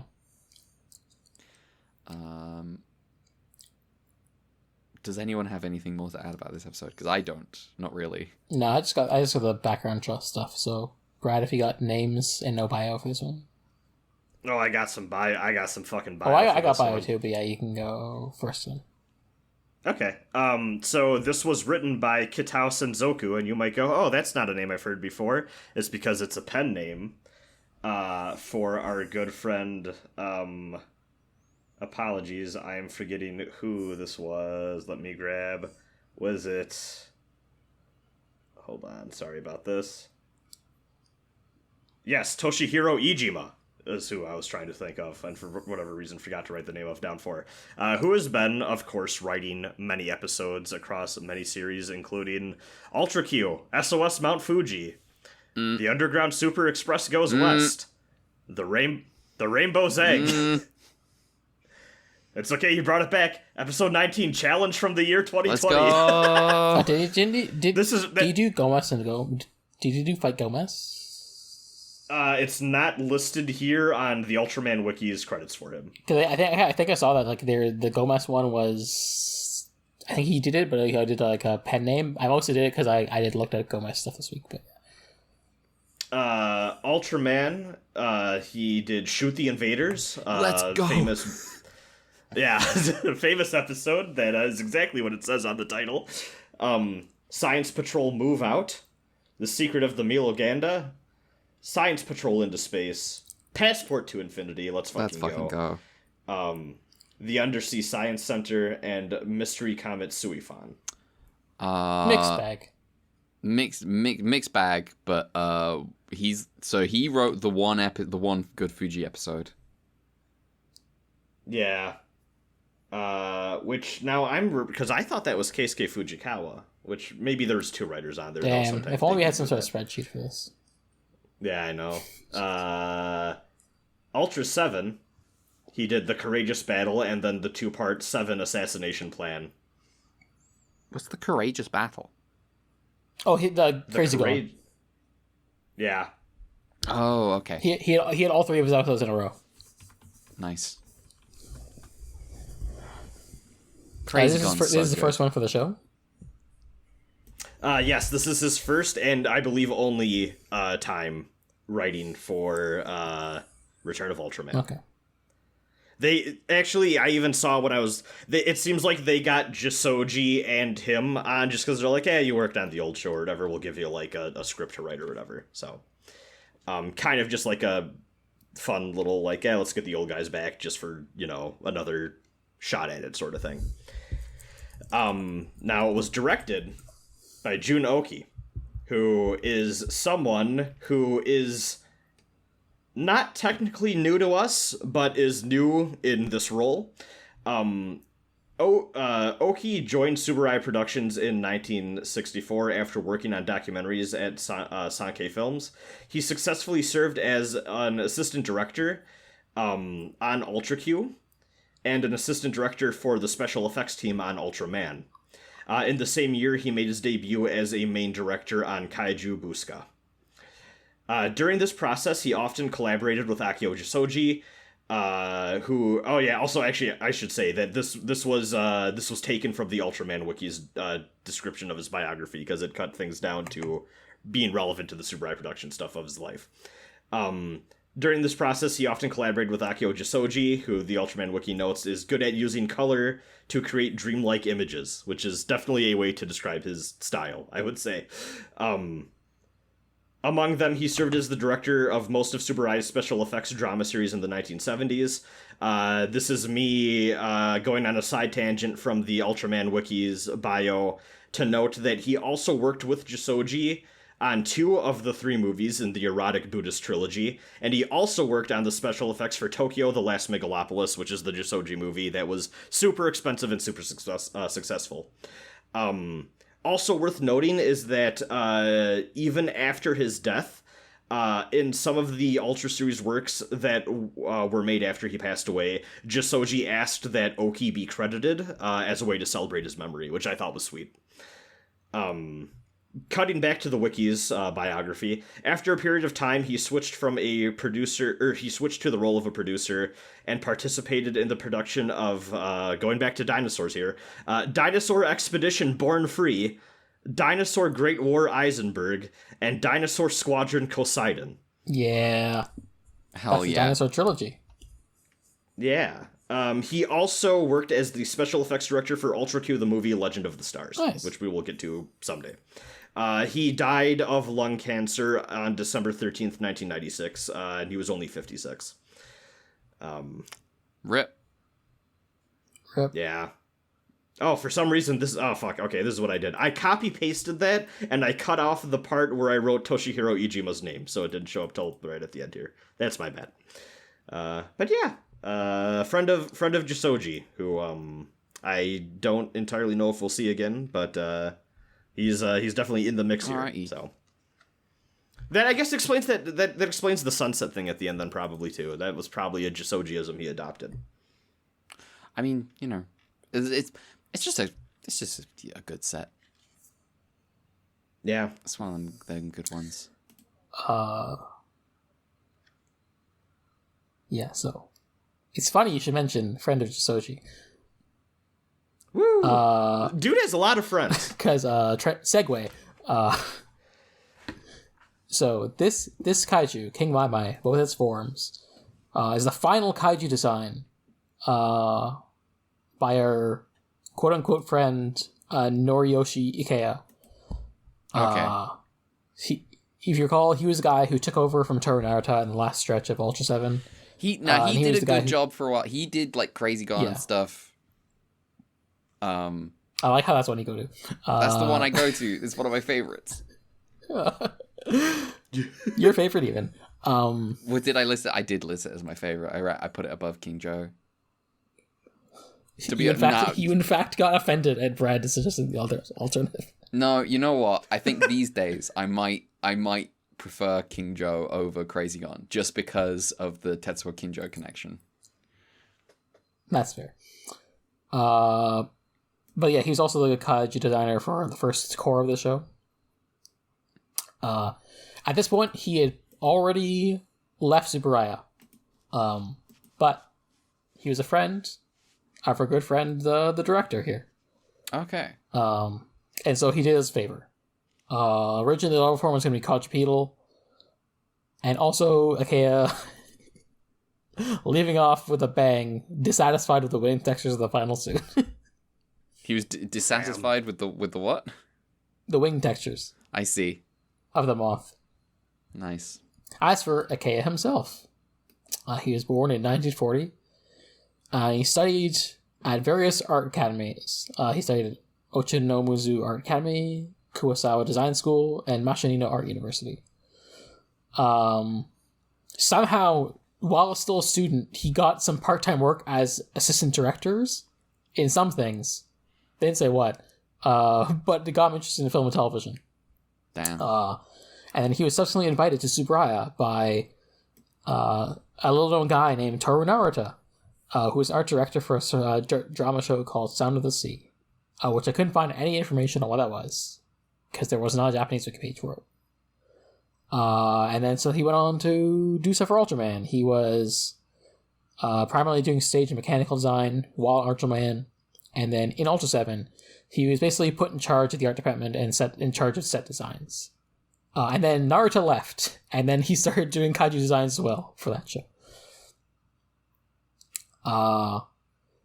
And then after Operation Mystery, he basically kind of left Tsuburaya more or less. Like, he came back for Return of Ultraman, at least in the beginning, but he left to form something called the Kodai Group with Akio Jisoji, and was involved with the production of the Erotic Buddhist trilogy.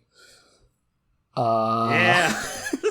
Nice. And then he began... I need to fucking watch these. Here's the thing. We keep cheering for these movies. They might be fucking... Like, they might be fucked. They might be. We might be unwittingly rooting you know what? for... Having read the back of the box, they do sound fucked. Yeah, we might just be rooting for something cursed just because it sounds funny. Yeah. Yeah, so basically he began, like, working on other film projects at this time. And that was basically the reason why he left Return of Ultraman, because he was, like, basically as an art director for other films. And basically, he looked up both to Josoji and Narita as, like, friends and mentors. He stated later on in life, he never actually planned on working on, like, the kaiju genre, and basically had a willingness to, like, move to more, what he termed more serious films, the opportunity to present himself, which it did in the end. He later would reflect on this period with some regret, because he said he tended to, like, take his job seriously, but also didn't really put as much time into himself, into his work as he would have liked, especially because, you know, he was thinking about movies, basically. And maybe that, me interjecting, maybe that's why the early show's designs are the way it is. Yeah. Compared to, like, his Ultra 7 stuff, at least. Mm-hmm. Some of his future kaiju stuff, I didn't get all of his from already, but I got some of the kaiju stuff as well, which was... he worked on, like, the Daigoro versus Goliath, which was a Toho Tsuburaya cross-production. More importantly, you'll notice there's a common element between these two things he worked on. The show Silver Mask and the Ultra Q movie. I wonder why he worked on those. Nice. So yeah. Turns out this guy, also Soji Torbet, and ultimately died of cancer at 76 in 2016. R.I.P. Yeah. But yeah, so there's another one of our kaiju guys. Thank you. Okay, do we have anything more to say about this episode before we get into the big shit? Let's get into the... I'm itching to get into the big shit. Okay, so episode 33, the title I have, and I know this is just this seems terrible. The Monster User and the Boy. The Monster Tamer and the Boy. Go. Wanna be the biggest dreamer. Featuring giant fish monster Marucci. We see a scene from the past. In heavy rain on a marsh, a child calls for his dad and falls unconscious at the sight of a giant kaiju. An alien in a suit and tie shows up and seems to dismiss the kaiju.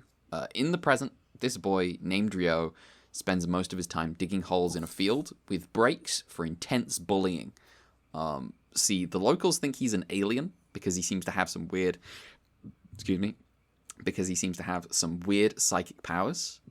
Ryo throws a bully with his mind, and then they gang up on him, and he can't handle it. They bury him up to the neck and pour mud on him and generally be the fucking worst to him until Hideki Go puts a stop to it. Go digs... must be said, they're about to run him over with a bike. Yeah. And Go, we get to see Go be like, okay, finally, more chance to beat up children. Shoves this child off the bike to spare this other boy. Honestly, rightfully so. Go desperate to have a cause to hit a kid, clearly. To be fair, I'm with Go this entire episode, to be frank. Oh, yeah.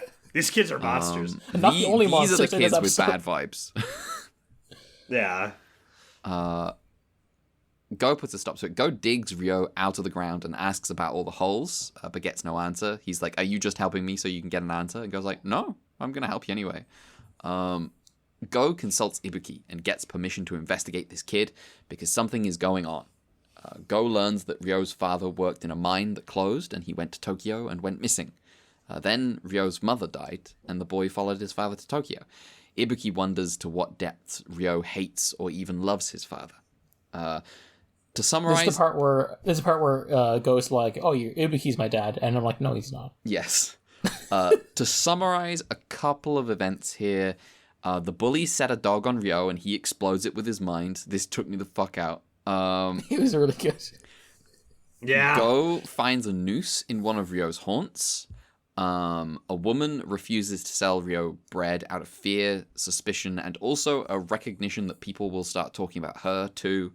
Yeah, because like everyone's giving the side eye. Yeah. And talk about it. Her assistant sells Ryo bread though. One of like 3 people total who are nice to him this episode. He really appreciates it. Yeah, when Ryo gets back home with the bread, he finds 2 people. One is the alien who saved him from the kaiju in the opening scene, his new father figure, and the other is Go, who found this place and has learned the whole story. The alien landed on Earth to do some scientific research and buried his ship somewhere. He trapped that kaiju with his psychic powers, but the ruined atmosphere of Earth, the pollution, it is killing him, and he is too weak to find the ship himself. Ryo has been digging holes looking for the ship. Go offers to help. While digging, Ryo reveals that he intends to return to the alien's home planet with him, as the Earth has abandoned him. A crowd approach, including police officers, all decrying Go's willingness to cooperate with an alien boy. They decide to do the monster attacking themselves, and grab the kid, but the real alien leaves the hideout and tells everyone, I'm the alien. In the middle of a tussle, as Go yells that all the alien wants is to return home, one of the cops shoots, the police gun the alien down, and the kaiju that was trapped begins to wreak havoc. Everyone flees but Go, who doesn't seem... And Ryo, who's like crying. Yes, Ryo is crying. Yes, everyone flees but Go and Ryo. And Go doesn't seem to believe that these people deserve to be saved. Rain pours from the sky, and a wandering priest passes by and tells Go that the city is in chaos. Go seems to reach a decision and runs off. Under the white hat, we see that the priest is, in fact, Ibuki.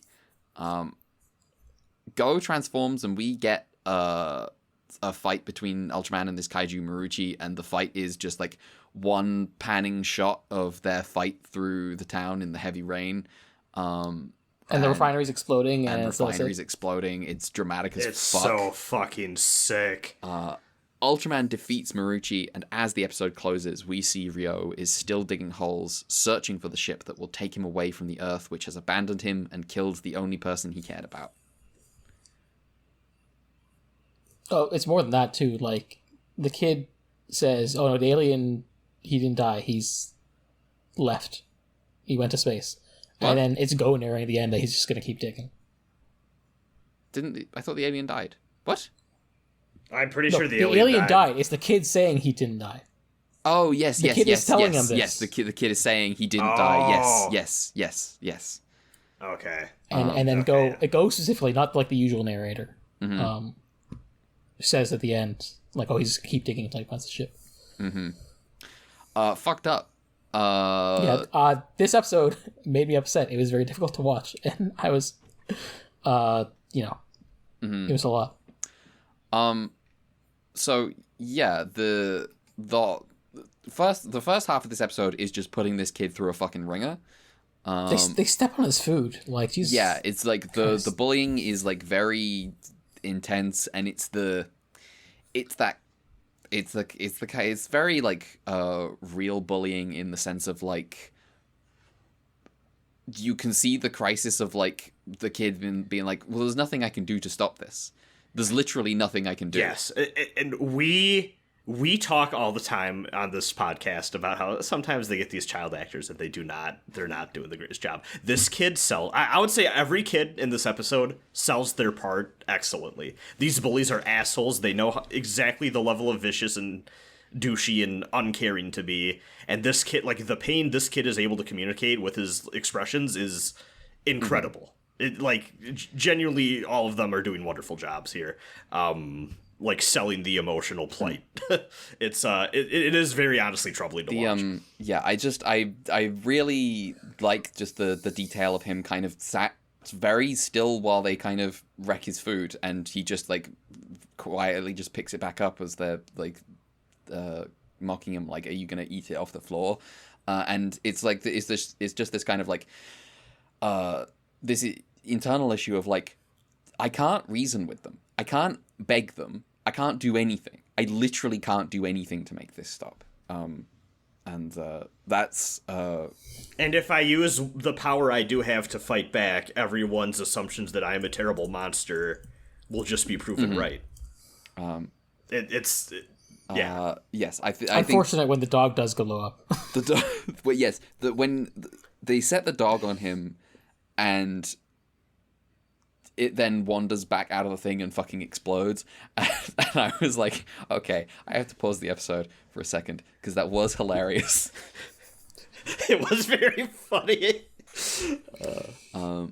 It's because it's also a little bit of a rough shot from them like, the camera was like knocked just a little bit to the side, so it's just like you see the jitter of dog, then cut to we put a bomb where the dog was in the previous shot, and the camera just bounces just like a little slight of it. It's so fucking funny. Yeah, it's brilliant. It's fantastic. And then like I mentioned it in the summary, is the woman who won't sell him bread. I think this moment is also fantastic, just in terms of like, because first of all, there's the cruelty of it, there's the fear and suspicion about this kid, and then there's also like this reasoning of like, no, I can't sell food to you. People will start talking, people will think the same of me too. This is self-preservation. Get away from me. And it's like this very effective like layering of her motivations. And I like the exchange with the assistant has with Yo after, where like she gives him the bread and he's like, I don't want your pity, but she's like, no, I'm selling it to you. Don't worry. Yes. And then he's like, he's happy and just says thank you over and over again. Yes. And turns around to Zara again when actually getting the bread. Mm-hmm. Like that too, along with Go helps him out, and Go immediately asks him the question, like, so why are you digging these holes or whatever? And he's like, is that the only reason you helped me? Like, this is written in a way that you could, like, believe this kid is cagey and refuses to believe that people genuinely do things out of the goodness of their heart, that people do want to help him, because the world has proven to him time and time again that people are just out to hurt you, and he's naturally defensive because of it. So, yes, her working around that and being like, no, I'm going to sell this to you, and then he realizes and picks up, like, oh, you genuinely, like, out of the kindness of your heart did that for me, thank you so much, it's very moving. And then we get into, from the first half of the episode, we get into meeting the alien. And I thought it was fun that we don't see Go meeting the alien. Does the alien have a name? I kept calling him the alien in the summary. The subs call it Alien Metis, but when I tried looking up more details, a lot of other sources call them Alien Mates. Yeah, the book says mates. Okay. MEI. So I'm gonna go with mates then. Okay, so mates. When we don't see the moment of him meeting mates, which I thought was fun. I was just like him like the Rio walking in and just being like, "Why is Go here?" And Go's like, he's told me everything. Just like a fun little way of just keeping the momentum. Keeping everything going. I do like that our second alien we get is like a friendly one. Like Go's first impulse isn't alien cop in this case. Mm-hmm. Yes, you're right. Like we hadn't had any aliens in the show, and then we get two, like almost back to back, and they're completely different ends of the spectrum. Yeah. Yes. What was remind me? What was the reasoning again? He was on, like, he was just investigating Earth, right? Like, yeah, he was doing weather sampling basically. Yeah, he's just a scientist. He's just doing research, and he got stuck because he got sick. Because there's like some amidst everything else in this episode, there's a stealth like environmentalist thing where it's like, well, you've polluted the fucking Earth, and it sucks to live here. Yeah. Yeah.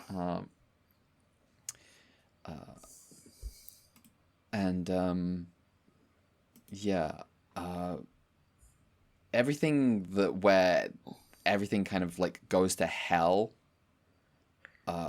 is like it's horrifying basically. Yeah, it's because it's it's like it's basically like people like fucking pitchforks being like, well, if you're not gonna fucking like get rid of this kid, we're gonna get rid of this kid. And it's like, what do you mean you're gonna get rid of this kid? Excuse me. Yeah. And then Hibiki to Go in episode 31. Yeah, Go is like, no, okay, I recognize that sometimes you do have to kill an alien an alien in a child form, but not this one. This one's fine. It's not even an alien. having these two episodes in the same batch is pretty funny. It is. Oh, it's wild. And then mates coming like staggering out of the thing, and then just the general like the panic of Go trying to keep a crowd under control. I also like that whoever has written this episode or whoever has directed this episode has included cops in the panicked crowd. They're the ones that fucking do it. I just I want to let other people talk about the episode before I get into. I suppose before we get into like the background of the episode. I'm holding on to it, but I'm not sure what order we want to do things in. Because like I have like a weird kind of feeling about this episode where, like I've got like two different feelings about it that I'm happy to have at the same time, because like okay. I mean, you may as well say it. Basically, when it comes down to it, and Go is like sat like kneeling in the rain, like watching the kaiju destroy shit, and Ibuki's like, the city's in chaos, and there's like this suggestion of like, oh, does Ibuki know? Does Ibuki suspect that Go is Ultraman and he has to go save the day? Anyway, forget all that. Go decides to go save the day, and this is like, I would say, the second time total in Ultra so far where I've kind of got Ultraman as like the heroic appeal of it, where it's like I don't necessarily subscribe to it, but I get it, because it's like, it's a very Christian thing. He's gonna save you no matter, like, even if he doesn't think you fucking deserve it. Like, he'll still save you so that you can learn from your mistakes in the future, no matter how bad you fucked up. Which is like very, this is the Catholic show. This is what it is. It is funny that I don't know the other side of that is like, but that kind of hero also can't save the people that really need saving, which is, people like this kid, people like this alien, like, that kind of hero is going to save them. It's fucking Fate Stay Night. It's and I don't know. I think there's like, I think this episode is a pretty good episode about that. But I don't, and it kind of helps me tap into why people kind of look at Ultraman and go, "Oh, what a hero." But also, if I say that Ultraman is a hero, I mean it in like Fate Stay Night UBW derogatory.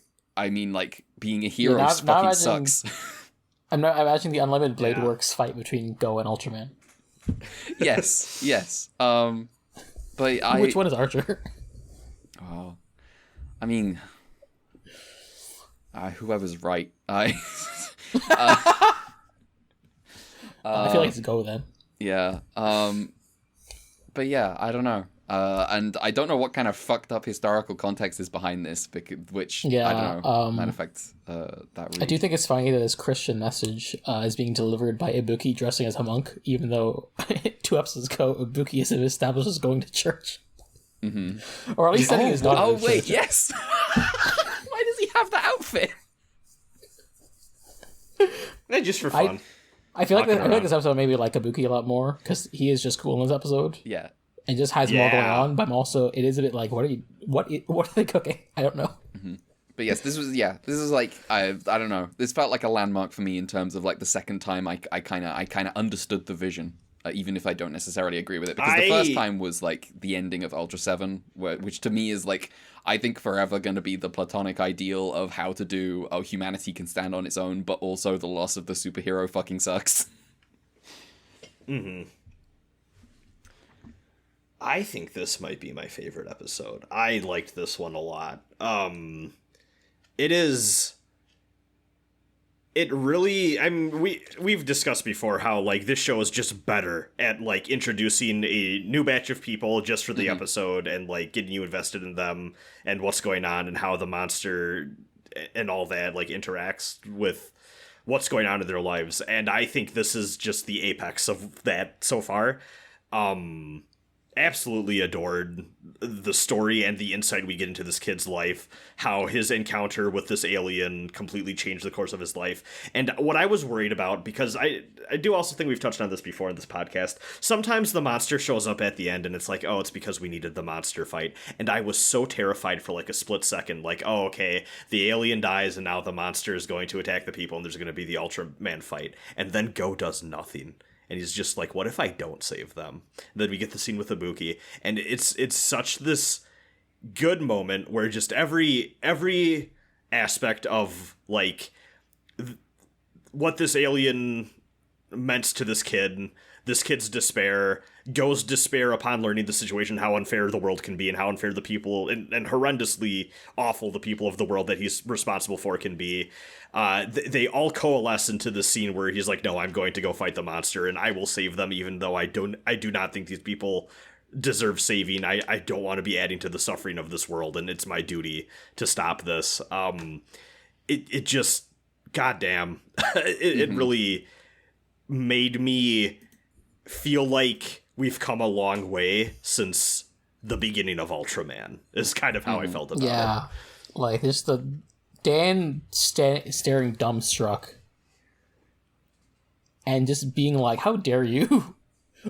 to these people. Mm-hmm. Go. It's good. Just sort of like, now you want to be saved. You meant go, right? Yeah, go. I'm sorry. you said Dan, and I was like, "Are we talking about Dan? 7? Oh, my bad. Sorry, I was very no. confused. Yeah. No, yes, Oh, you my are. God. Yes, you are right. Yeah. Also, I just on like in terms of making the fight, it's fucking sick. It cannot be understated how cool it is for him to turn into Ultraman and start this fight, and it's just like exploding shit, rain pouring while the map theme plays, and it's so fucking good. They play the full theme basically, just panning across. It's like, and the interesting thing about this fight is because it's like all just one fight, just in one shot all the time. It's because it's like the fight can't. You can see that they're doing moves that they've rehearsed. It's not like not necessarily tight in the way that some of the other fights are, some of the other moves that they do are, where they're cutting between them a lot.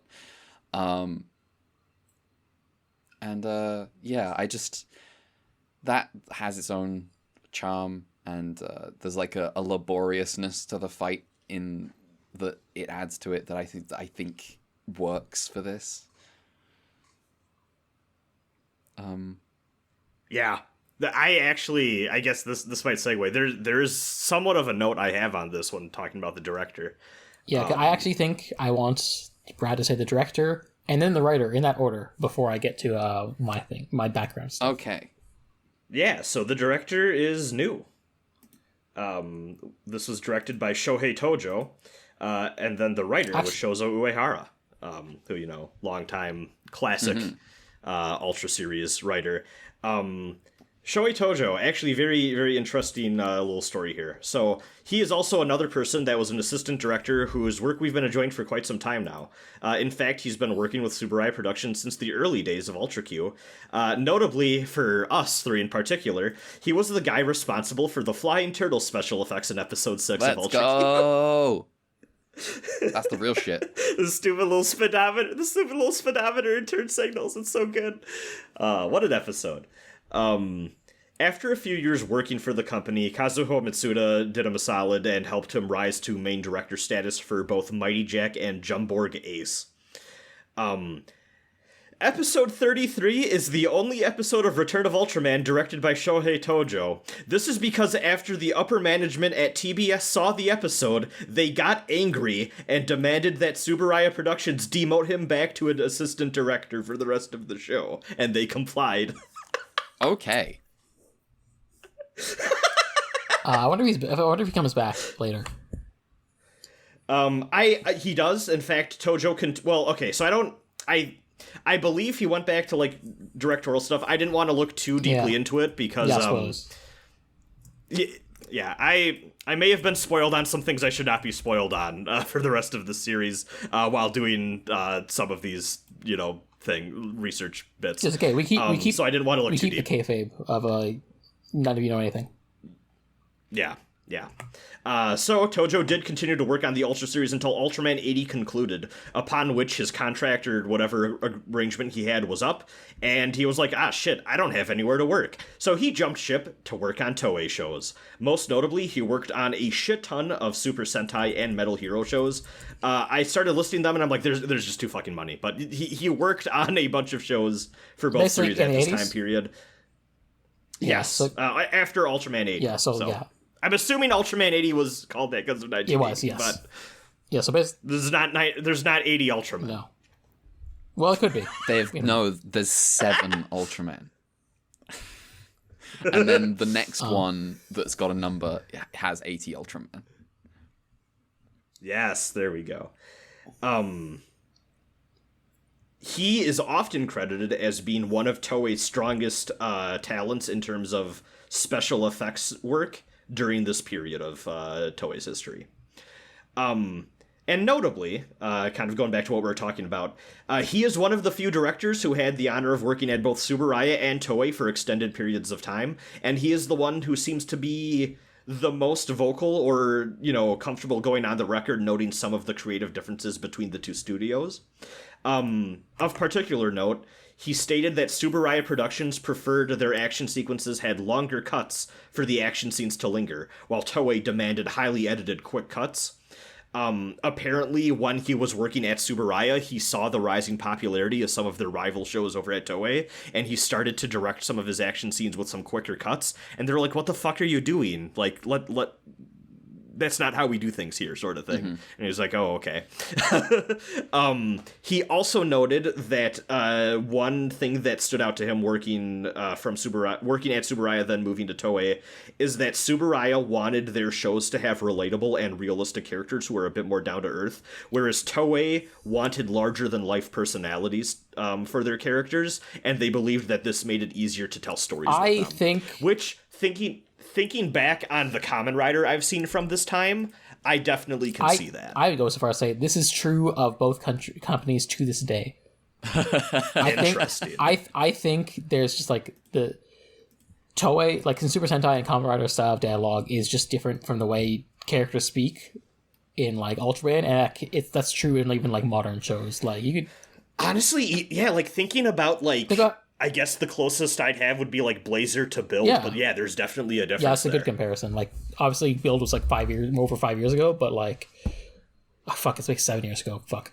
But yeah, it's like not. Don't say that. It's not like Build is that different from like Rider as it is now.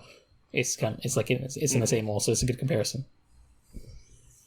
But yeah, I just couldn't look it up on like the Ranger wiki, but this guy his main Sentai director shows are Goggle, as the main director is Goggle 5, Dynaman, Zoo Ranger, and O Ranger. So that's interesting. All right. Now, did you expect this episode to be a Uehara episode, Red? No, I didn't. Like Uehara. What are the other episodes that Uehara has done?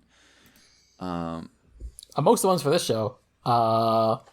I mean, I guess Ultra 7. In Ultra 7, he did Android 01, Dinosaur Tank. I mean, in the sense that this is his show. I mean, yes, it is kind of to be expected, but also I don't know. It was just I didn't know who to expect for this one. It's much darker. Like yes. it honestly it just swings for it in ways that the other stuff he's written doesn't always. Yeah, a kid gets bullied, and kid turns out to be hiding an alien and is digging holes to try to find his spaceship and escape the Earth. Like, you just say that out loud. It says like, oh, this sounds like an Ultraman episode. No, I don't think you understand. This is real bullying. This is like fucking flashback shit. This is like remembering shit about your childhood type bullying. This is terrible. Yeah. So shall I get into the background of this episode? Yes. Okay, so this episode was written by Shoji Uehara, as we talked about. And if you remember where Shoji Uehara is from originally. Oh, fuck. Something he says in common with Tetsuo Kinjo. Uehara wrote it from the perspective of a Ryukuin doing commentary on discrimination in Japanese society. I see. The inspiration for the episode was centered around an event called the Great Kanto Earthquake of 1923, which is a magnitude 7.9 earthquake that devastated Tokyo, Yokohama, and surrounding prefectures with over 140,000 dead and additional 40,000 missing. Jesus Christ. The devastation was made worse by spread of fires, which themselves were intensified with strong winds, because in a different part of Japan, a typhoon hit. And so the winds were stronger. And then there was also a tsunami. And so that did not help things. God damn. However, more specific to this episode is that in the wake of the earthquake was an event, which is what Uehara was actually referencing, called the Kanto Massacre. On the very day of the earthquake itself, there was efforts by the Yokohama dock workers, who were a union, were leftist, were anti-colonialist, and among their ranks were a lot of Koreans, and they were doing well-organized relief efforts in the area. And the police weren't too comfortable with that. And within that day, there were rumors spread in Kanto by police that Koreans in Japan, because remember, 1910, Japan annexes Korea, so it's part of the Japanese Empire. And also in this moment, there's guerrilla moments in Korea to try and get rid of the Japanese, which will continue until 1945. So, all these things are happening.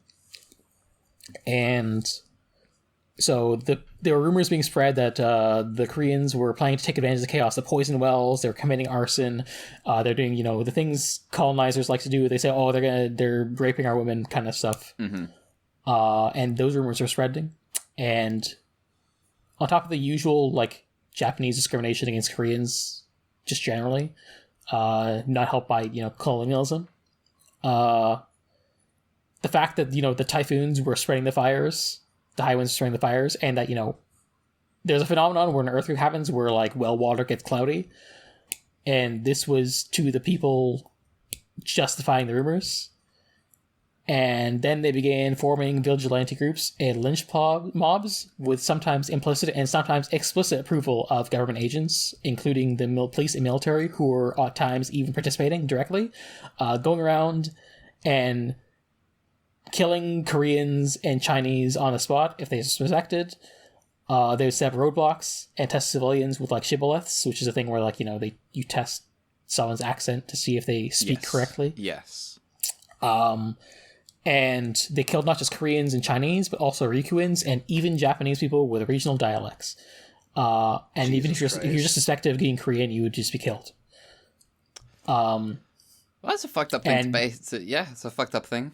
And then the police and the military also used this violence and chaos to liquidate leftist leaders at this time. Of course. With many socialists, communists, or anarchists, or those suspected of being so, were assassinated, including a famous incident called the Amatsu incident, where Army officer Masahiro Amatsu executed a famous couple of anarchist feminists, Sakai Osugi and Ito Noe, as well as Osoki's nephew, who was only 6 years old. Just killed them and threw him in a well. And it got international attention. So, And also the bodies were often killed in order to hide evidence. And even when the Japanese government was like, okay, there's some unlawful killings happening in this thing, they tried to best minimize the number and even let off perpetrators leniently. Prosecutors often recommended light sentences, and newspapers reported that defendants and judges would smile and laugh as they recounted the lynching incidents. In the case of the Amatsu incident, Amatsu only got 3 years, even though he originally got tried for 10 years or so. And it would basically appeal to national sentiment and all that fascist stuff. And then he went and studied in France, and then he went and served in the mainland during the war, and then he poisoned himself in 1945 when the Japanese were losing to the communists. Damn. The final death toll is considered to be 6,000, but probably even more. Probably died. That's fucked. Damn. And then Koreans fleeing the violence were also put in camps in this period by a collaborationist group called Soaiki Kai. The rest of the police, because they didn't want people spreading word of the violence elsewhere, outside the rest of the country, or outside the country, I guess. And then later these Koreans in the camps would help clean up the city of Tokyo through unpaid labor. Japan was trying to keep a tight leash on information and cracking down in Korea itself, but that didn't work. And the governor general of Korea sent some meager compensation to placate Koreans. There was also efforts to put pamphlets that were like, oh, hey, here's an anecdote of a Japanese police officer protecting Koreans, and here's like some propaganda movies, and the Koreans hated that shit. Yes. Because of course they did. Yeah. The English Wikipedia page is from I mostly got this research. I mostly got from English Wiki for this stuff, because you can. It says that since then, Japan has placed an emphasis on obtaining accurate information during disasters, such as keeping a radio on you and not listening to rumors. And it feels like such the most weird way to end that note, because, like, yeah, I hope so, but also that's a weird way to reflect on that. I would also add, unfortunately, as you may expect, Japanese right-wing figures in modern era have often tried to downplay or even deny the massacres, including the current mayor of Tokyo since 2016, Yukiko Koike. I'm going to tell you, I'm not surprised. The mayor of Tokyo in question, they question their skepticism if they ever happen, saying, oh, it's a matter of like historical debate, and refused to send commemorative messages during her tenure as the mayor of Tokyo. Meanwhile, the Japan-Korea Association has made an effort to commemorate the killings every year since 1974 with a memorial, but they've been often met with couch protests by those that deny the killings, and that times they can lead to violent clash, with the most recent violent clash being 2019. So yeah, it's still happening. Yeah. Yep. Well, Uehara wrote this episode from the place of someone who had experienced discrimination himself as a Ryukun, and was reflecting on the feelings of, the Ryukuins being basically given, the islands being given back to Japan from the US, except, also not really, because the Americans are still in Okinawa. But, yeah. This is also reflected, there's more intentional stuff in the episode itself to this. For instance, Ryo mentions he is from Hokkaido. This was not an accident. Ryo was meant to be sort of a stand-in for the Ainu in this case. Okay. Meanwhile, I don't know if it was mentioned in the episode, but Mates was given like the human name Jiro Kanayama, and I don't know if that was in the episode at all. I don't think so. But it is noted that, to Uehara's knowledge at least, the Kanayama was a common Japanese surname adopted by Koreans living in Japan. I see. And therefore, Mates was also meant to stand in for like the Koreans in Japan. So Koreans, Ainu, and just his own Ryukun perspective. Well, the original episode was considered to be too gruesome to show on TV, with some cuts being forced by TBS. Like, for instance, originally Ryo was stoned in town. Damn. But more intensely, Uehara had planned for Mates to first originally appear, take off the alien disguise before revealing himself to be an alien. But, in this case, in the episode that happened, he didn't reveal it at all. He was just killed in his human form. But more importantly, the original plan was for Mates to be killed by bamboo spears. Which was meant to, in O'Hara's words, show the brutality of the discrimination and hatred. But my own editorializing is also noting that was unfortunately a weapon used significantly during the Tokyo massacre itself. And so it may have been also a deliberate tying and reference to the incident. Deliberate allusion to that, But obviously, TBS said no. No. I will say that I think some of it does get across with just, living as someone in North America in the present day, he was shot by a police officer, so, it did. Yes, it carries this slightly different weight. And you mentioned, the police were the police were involved in this.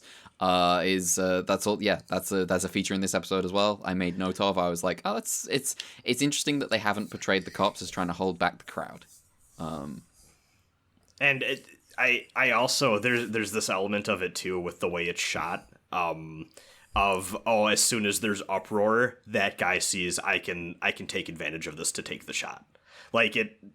Which also I feel like maybe less so and less strongly than the bamboo spear thing, but there's absolutely an element of okay, amidst this uproar and chaos, I am going to take out the people that I see as undesirable, as evilly as possible. I think this complicates kind of my read on the episode, just in terms of like, I say it complicated. It doesn't complicate. It just emphasized. To be honest, it just makes it bigger. Is like when, because like the heroic. Yeah, I was saying. The heroic appeal seems to be he'll save people who don't necessarily deserve to be saved. And with kind of this implication of like that, like we must learn from our mistakes. But like, the grace is for the sinners. That's what they say. The inspiration is such an incredibly vile event that is like is almost like incompatible with that idea. Really, like it's to the point of like, no, absolutely fucking not.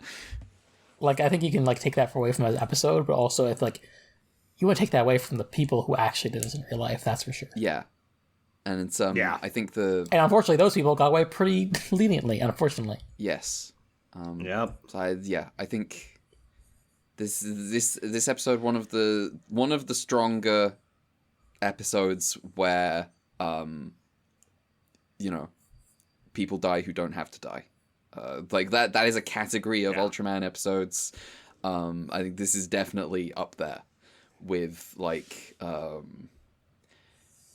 what was I can't remember what they were called. The episode where the non-malts? Yeah, the episode where the Ultra 7 crew suddenly realized, as like, oh, hang on, did we genocide them?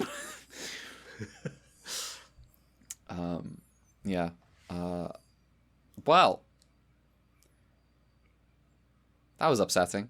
Yeah. Yeah. I have less upsetting trivia too. Whew. Sure. Shoot. First of all, when the bad scene happens, they actually didn't plan for it to rain, but that just did. That's fucking cool. Yeah. God damn. They isn't really a proper mate's design. They just repurposed the Zealot head from before and modified it a bit. It did. I was like, is that not the head of the? Is that the head of the kid that he shot? Yeah. Yes, I was like, that's the. I was genuinely sat here like, ooh, have they brought that alien back from the previous episode? No, they had not. Yeah.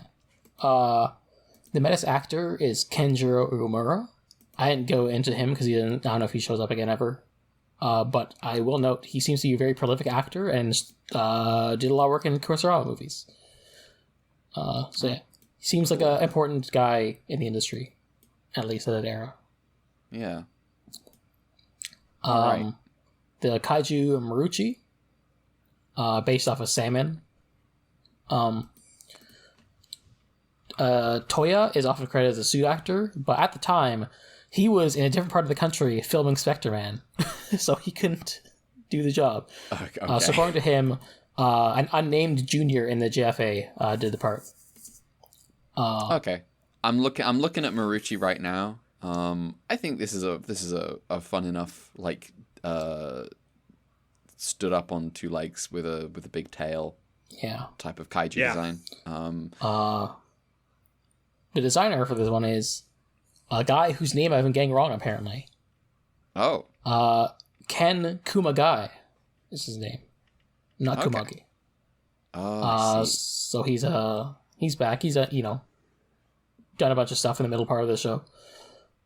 And because I did that entire lengthy segment on this episode, I'll do his bio another day. Okay. Okay. All right.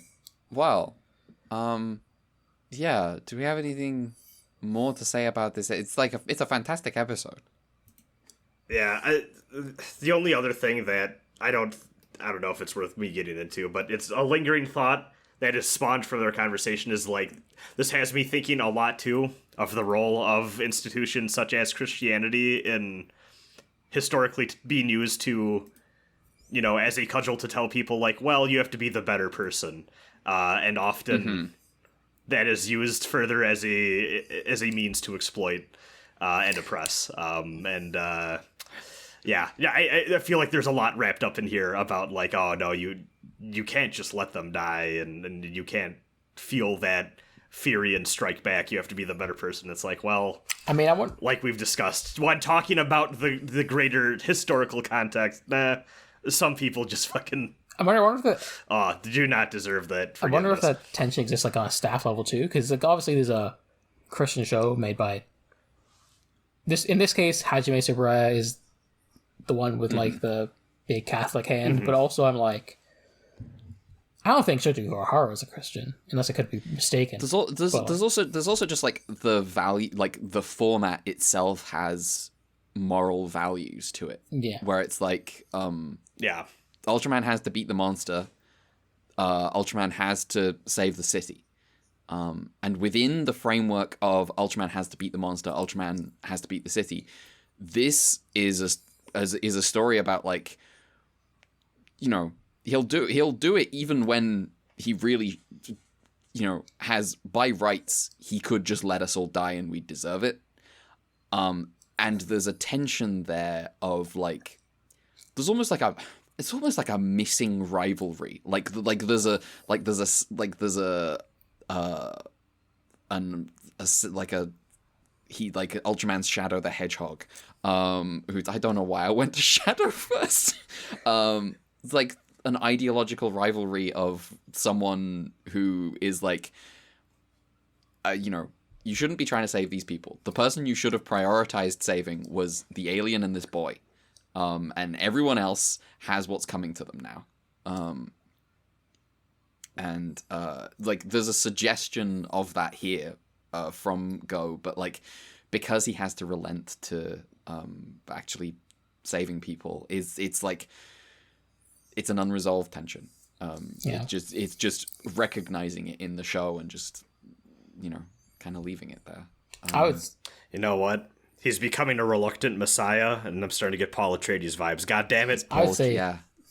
My taste is so predictable. Fuck.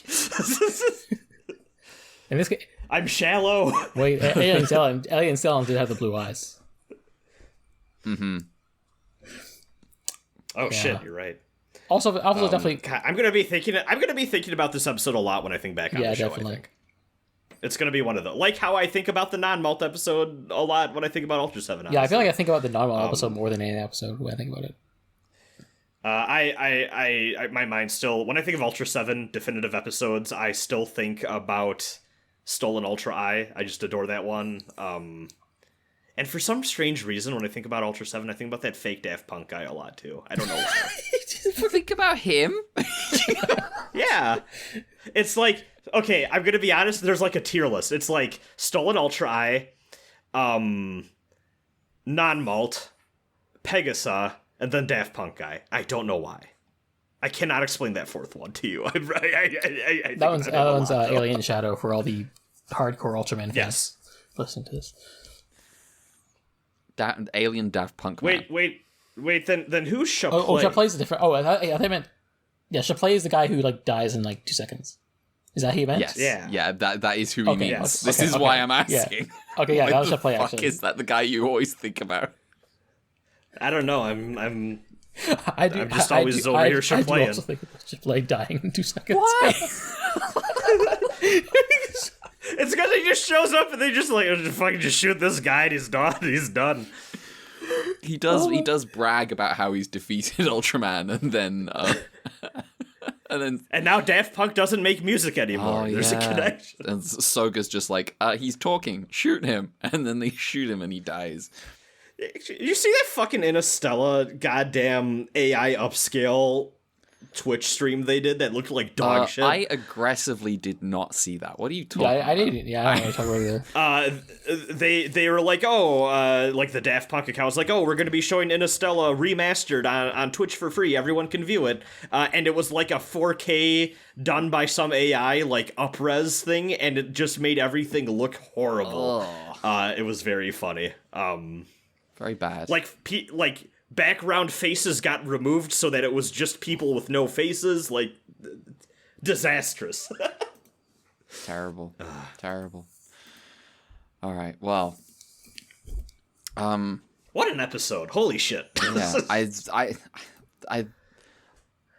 I still think there is some way that it's about just like the limitations of Ultraman, where it can't reach the conclusion of some people like should be punished for their fucking crimes. Yeah, I mean, I think that's still part of it, because like it's not the episode definitely thinks, well, Ultraman can't stop racism. Yes, unlike the people in Tales of Symphonia. Yes, unlike yes, that's a joke. They don't actually do that. So JRPG protagonists in general. I do think Symphonia is better than other RPGs, but yeah. But yes, the real event this being inspired by being like very specific and very much, we were just out in the streets killing Koreans, is like so outlandishly evil that I don't it's really I don't know. Yeah, it's history's awful. It stretches like I don't know. Damn, it would have been nice if the Americans like actually did something with the people who did that instead of just letting them basically exist after. And that was the country that this show was made in the context of.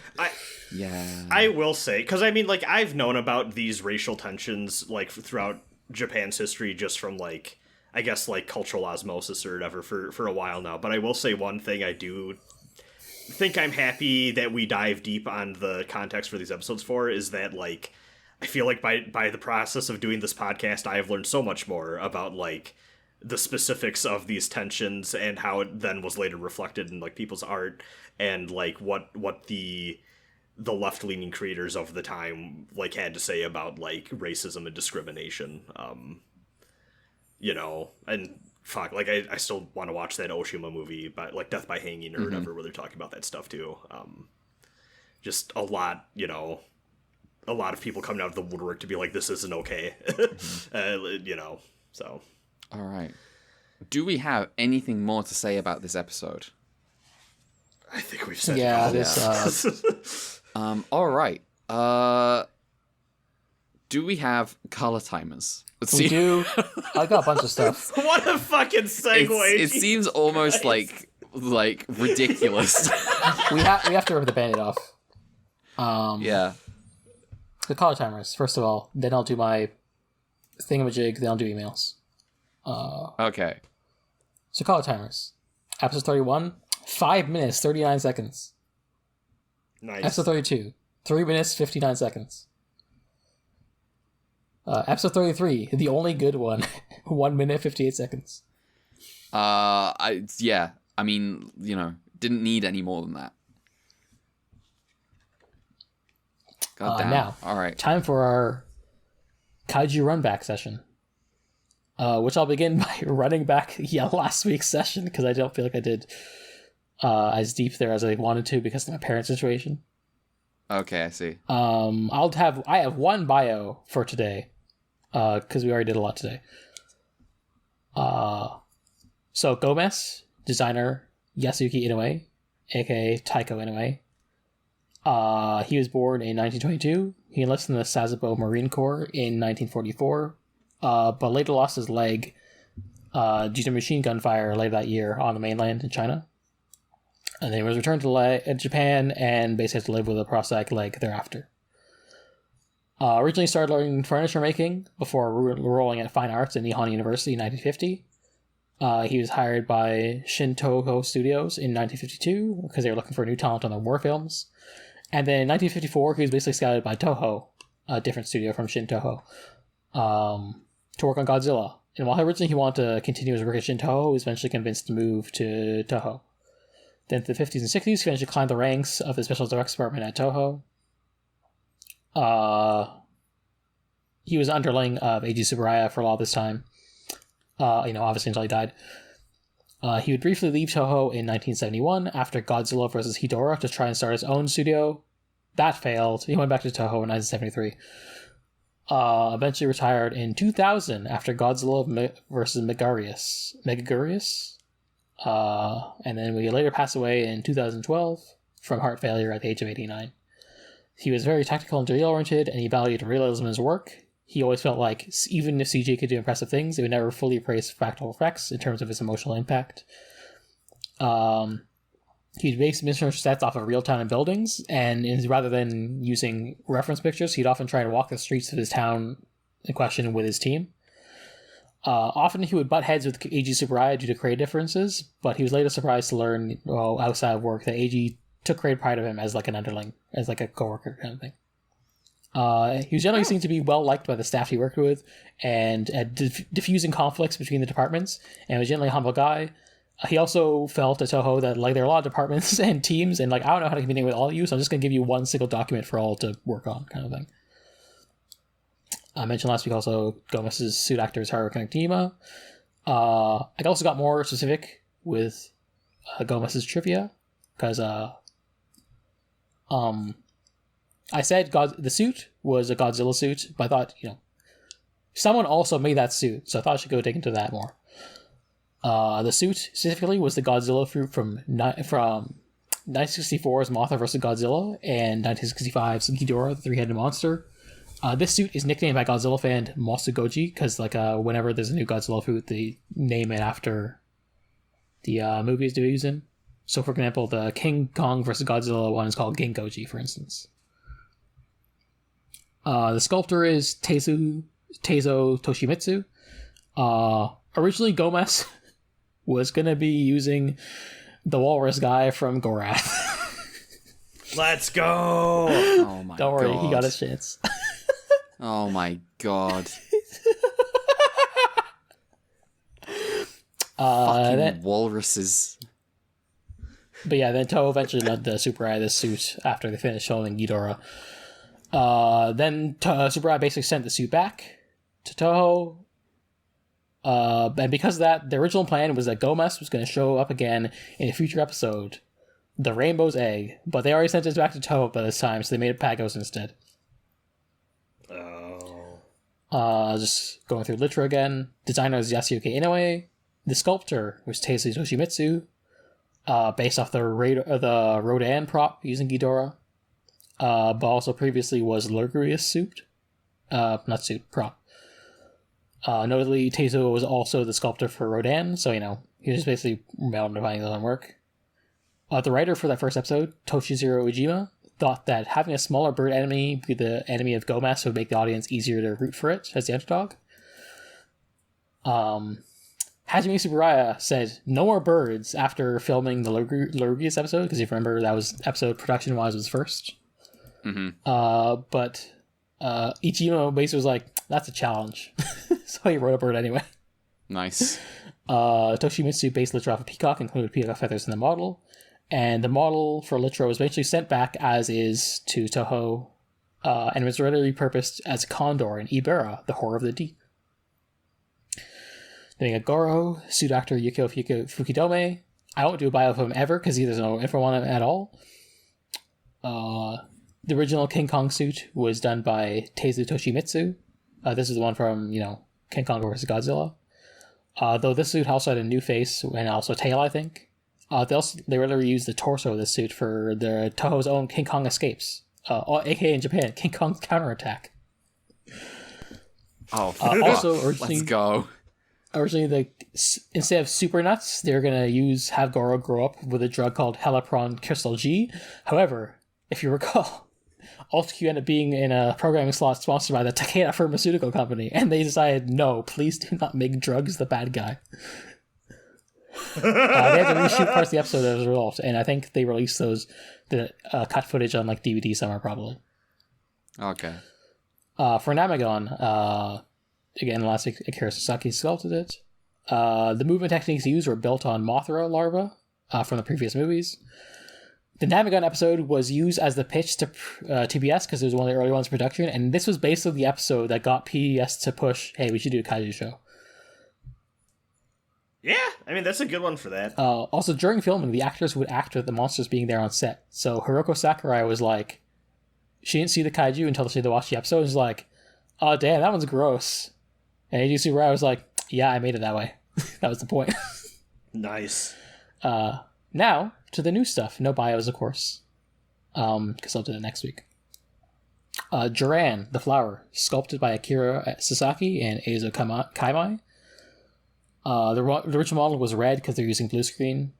The blooming screen was apparently really hard. They redid it a bunch of times because Eiji Tsuburaya was really particular about it. Now for the big guy, Pegula.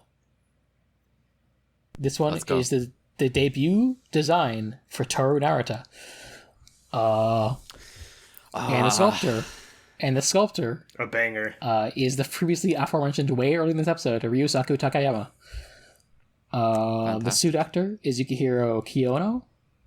Inoue did the draft design, though, even though it was Narita did the final design. Narita originally wanted feathers, but that ended up not happening. Also, the horns and tusks were added by Takayama himself during the sculpting, because they weren't in the original design. Also, the eyelids were controlled by wires. Apparently, the moss chemical being used to kill Pegula was okay with Takeda Pharmaceutical Company, because they said, this is a good drug that kills monsters and doesn't make them bad. Oh my fucking god. Nice. Then we have Gameron, our favorite turtle, from the Dragon Palace. The designer and sculptor was Eizo Kaimai. The suit actor was Yukio Fukudome, though there was no suit actor mentioned for the fight scene. Apparently, the shell has still survived at least until 2013. They still have it. Holy shit. Had it as of a decade ago. Damn. And finally, we got the dragon from Dragon Palace. It's literally just the kaiju Manda from Toho. The designer of the Manda prop was Akira Watanabe, and the sculptors were Teizo Toshimitsu and a duo called the Yagi brothers, Kanju and Yasue Yagi, who I'll just meekly give some short bio stuff here just because they got 2 lines. That's all I ever want to come out of them. They did work on a bunch of Toho movies.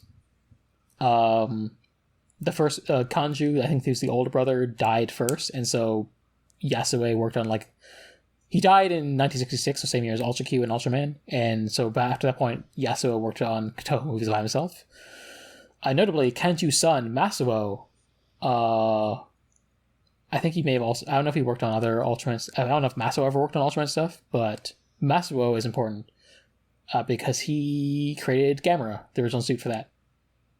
So, kaiju designers in the family. Mm-hmm. Also, apparently the dragon was originally going to be a phoenix, but I guess they just we got the dragon from Toho, so we'll just use it. And yeah, that's the kaiju trivia section for this week. I'll start filling the bios next week. All right. As it happens, we got 2 emails this week. Oh, Jesus, really? Okay. Okay. One of these is 2 lines. Okay, read the 2 lines. Okay. This from is Cross Data.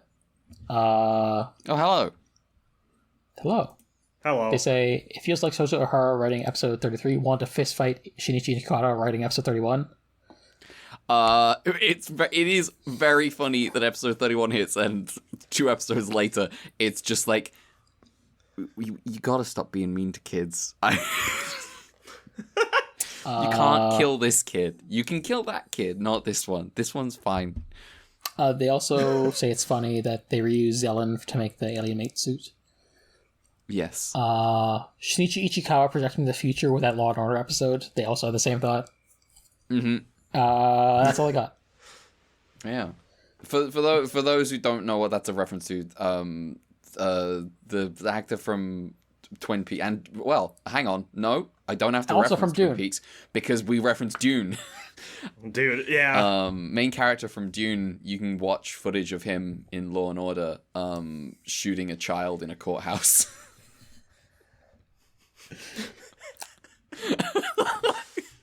It's so good. Yeah. Shout out to Kyle McLaughlin. Yeah. And next email, Sebastian Jixer. Thank you for your email, Crossdata. Thank you, Crossdata. Thank you. Jixer, what the kids call the good shit is what the title is. Yeah. He says, yes, here's the stuff we actually want to talk about. I hope I was correct in my assertion that episode 33 would go down as one of our favorites. Because if not, that'd be embarrassing. I mean, it's probably mine. I'd have to think about it. It's up there. I think it's very good, but also I felt bad watching it. Yeah, this is the. I have to reflect on the actual historical context of it some more. It's yeah. Anyway, 33 was the first one where I went, fuck, is this show going to surpass Ultra 7 in my heart for how I'm feeling about this current era of Ultra stuff? So that that's a good sign. We have a bunch more of the show left. Apparently, I can do some more bangers. Yeah. Yeah. The November masterpieces are not yet over. Yeah. We have one more week, and then the general autumn masterpieces. Continue. It's like when on Range Touch, they have a game study buddies. They'll sometimes have themed seasons. They'll be like, "Oh, this is the winter of children," or "This is the summer of agency." So this is the autumn of masterpieces. I see. See what I want Red to host a anthology show Rod Serling style called November Masterpieces. I see. Thank you. Thank you. Very well done. So things are continuing. The episode has a very strong, unsettled viewer view on the other in a society that's aged remarkably well. Plus, it's a visually striking episode on its own right. Good stuff. Out of curiosity provided, if it's not something you discussed, how are you three views on how Return, in comparison to Manners Heaven, is handling what humanity does in response to kaiju versus aliens? /aliens. I have to think about that one. I think 7 is dealing with I don't know if I want to say more pulpy. That word's on my head a lot right now. Fine as a shorthand right now. Yeah, that word's in my brain a lot because of the Elric stuff, but I feel like Ultra 7 is asking more abstract, kind of less specific questions that are a little more leaning into the speculative fiction side of things, which honestly, personal taste-wise, that tends to be the stuff that I latch onto more. I think Return of Ultraman is much more specific, and sometimes that doesn't result in as evocative of imagery, but the emotional beats hit harder as a result. And frankly, I do not know which one I am appreciating more in the moment, but on the other hand, I want to say maybe that's not a bad thing. Maybe it's great that we get both, back-to-back sort of explorations of those ideas. One that's a little bit more of the sci-fi, how do peoples interact with one another thing. Return of Ultraman being a little bit more personal, a little bit more intimate. Might be where I'm at with it right now, I'd say. Yeah. They're both really fucking good shows, I'll tell you that. They're definitely more nuanced than Man, which is just kind of they gotta go. Except for Jamila, who also gotta go, but it felt like it just was the only one doing that shit. The rest was shoot the invaders. Most of that episode is about how we shouldn't shoot the invaders, and then it turns around at the end and goes, "Oh no, it was all a trick. We should be shooting the invaders. We should be shooting all the aliens all the time." What do you think about this question, Reg? I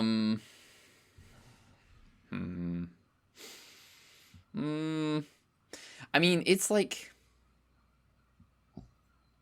I would say the thing about Return of Ultraman is that on the whole, I'd say it just I can't say this in a batch that's got episode 31, but it mostly comes across as less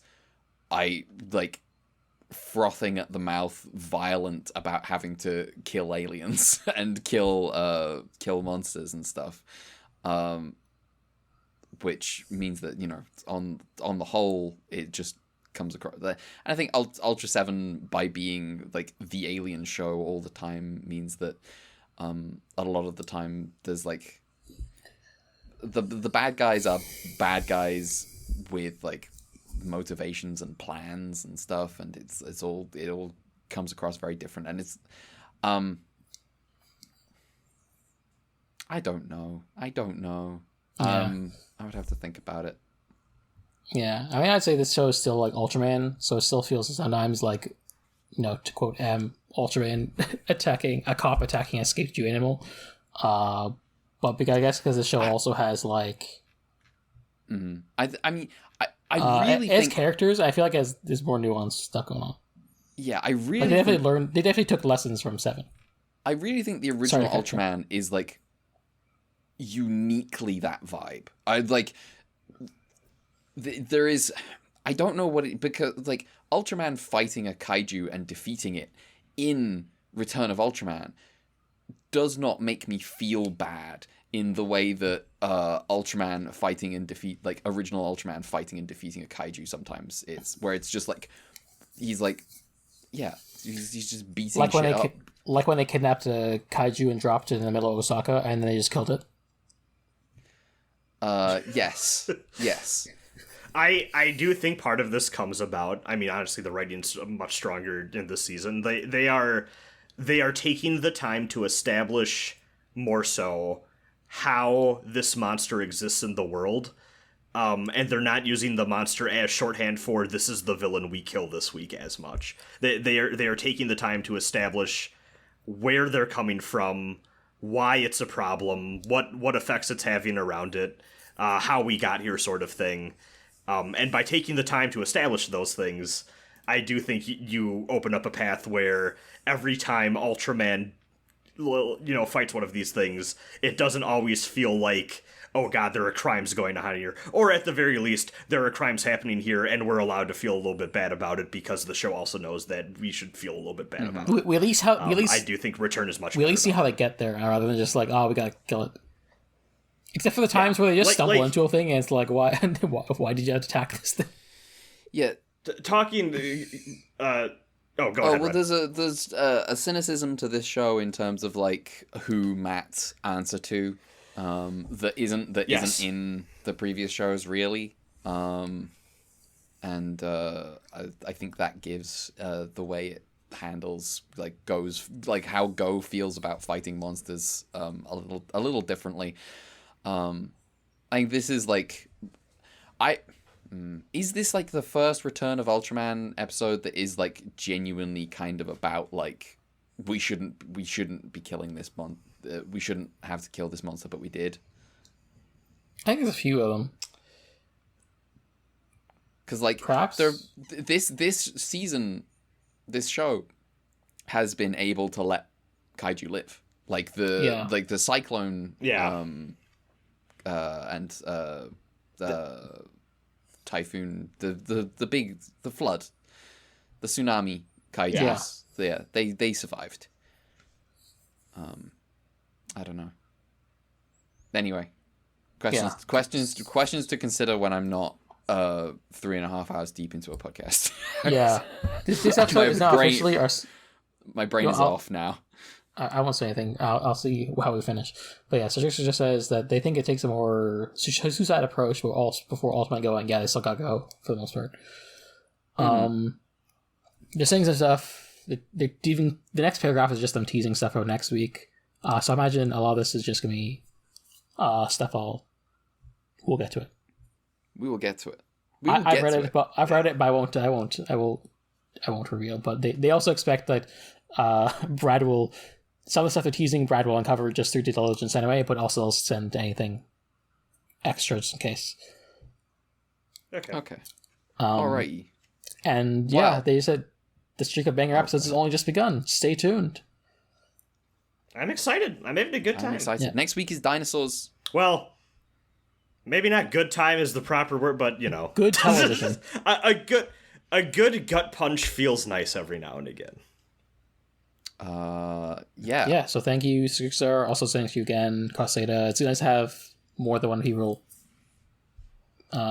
email us. It's just nice to know. Mm-hmm. So it's nice to get Cedric's emails, but it's also nice to get other people's emails. Yeah. Yeah, I'm gonna start making alt accounts and sending us obnoxious. I won't read them. I'll kill you. Would you rather fight 100 horse-sized Kanagan or a Kanagan-sized horse? How big is Kanagan? Kanagan's kid size. Hold Hold on. Yeah, like a Kanagon-sized... Is there an Atomo guide? A Kanagon-sized horse is like a horse. 2 meters is our answer. I would rather fight... I'm not fighting Kanagon. Kanagon's my friend. Yeah. I'm gonna give money to Kanagon. To help him live. Alright, so, before we do plugs, we have... First of all, holy shit, this was somehow our second longest episode we've ever done, and it's not even a finale. Yeah, right, which is why I'm gonna blitz through this, closing segment right here, where we tell you, when we do Blazer is way more up in the air than we were expecting. We have no idea. They did not release it on Ultraman Connection. They apparently they're working on it. Raws are out. Someone might fan sub it. Who knows when it'll be done? We'll see. We'll let you know the week before we do it. We can tell you though that we know when, because there's a show that aired concurrently with Ultraman, with Return of Ultraman, that is relevant. But we didn't want to do like 2 and 2. We didn't want to spend that long on like any one Ultraman thing. Yeah, we didn't want to do like a give its own season either. Yeah. So what we're going to do is we're going to watch Mirror Man, and we're going to have an episode on that we're recording on. Well, that's not helpful to anyone else. That is releasing, presumably. When will I release it? March 21st. March 21st. Will it release on the Thursday as well, though, is the question. No. Oh, no, never mind. It'll be, yeah, sorry. I defaulted We'll figure to, out when we release it, but it'll be like in next month. Yeah, so we'll be sometime in the middle of March. We'll be recording that episode on the 17th, so it'll be coming in the week after that. And it'll be a big batch of episodes. The first 12 episodes. The first 12 episodes of Mirror Man. We're truly not doing the episodic coverage like we do for Ultraman, because we kind of want to get through it. It feels important, but also it's big. It's too much. We could. We don't want to give like Red a second half a year of skipping the queue. Yes. I would feel like true pain. There's a compromise for like if we want to cover other stuff during the off seasons that seem relevant or maybe we think is cool, but also just like not killing Red, because the other half of the year they're gonna have to do 2 episodes a week. Yes. Okay. The idea being that we're gonna release one of those episodes a month. Again, covering 12 episodes each until it's done. I think it's a 48 episode show, right? No, it's 51. So it's 12. We'll remind people as it goes. Yeah, we'll tell. It's 13. It's 13 each, but like 12 for the first. Yeah. All right. Well, that's that. I think that's the news covered. I think we've done it. In which case, that's all. Plugs. You can follow the show at @ultra_Q on Twitter. That is at @ultra_QUEUE. If you want to follow me, I'm also on Twitter at @gender_redacted. That's all my plugs. Mel. You can follow me at Dear Crowns on Twitter and on Blue Sky. We have an email, ultraQpod@gmail.com. We have a fund, UltraQ Fund. Send money, I guess, if you want to help with subs eventually. Brad. Yeah, you can find me on Twitter at B_invoked. That's BE_INVOKED. You can also find my YouTube channel where I upload stuff every now and again or stream stuff. That's Canopus Invoke. Canopus as in the brightest star in the southern constellation of Korea. Nerd. Sorry. Sorry. Hey, you know what? Secretly this whole time I've been delaying beating Elden Ring so that I can play it with the upcoming DLC. Shut up. Is what I'm telling you. No, you didn't. Shut up.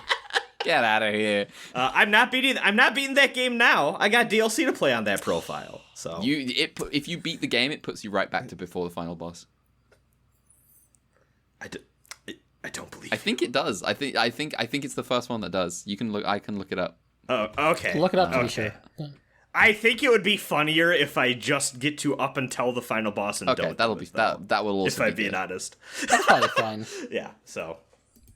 And then you'll be way over leveled for the final boss. It'll be that prosy D. Yes. Yes. Good shit. All right. That is an episode. That is a fucking long ass episode. Yeah, somehow the second biggest podcast in history. Yeah. It surpassed In surpassed history. the Ultraman finale in length, but not the Ultra 7 finale. Yeah, of course it surpassed the Ultraman finale in length. Look at the quality of episodes we've got here.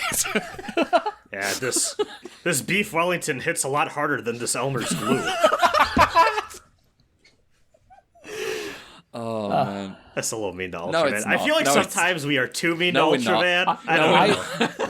It's mid, it's not bad. I think there's a The distinguishing thing is, I think difference. Red dislikes it more than all of us, but also I think it's funny to lean into it, especially because we're the Ultraman podcast.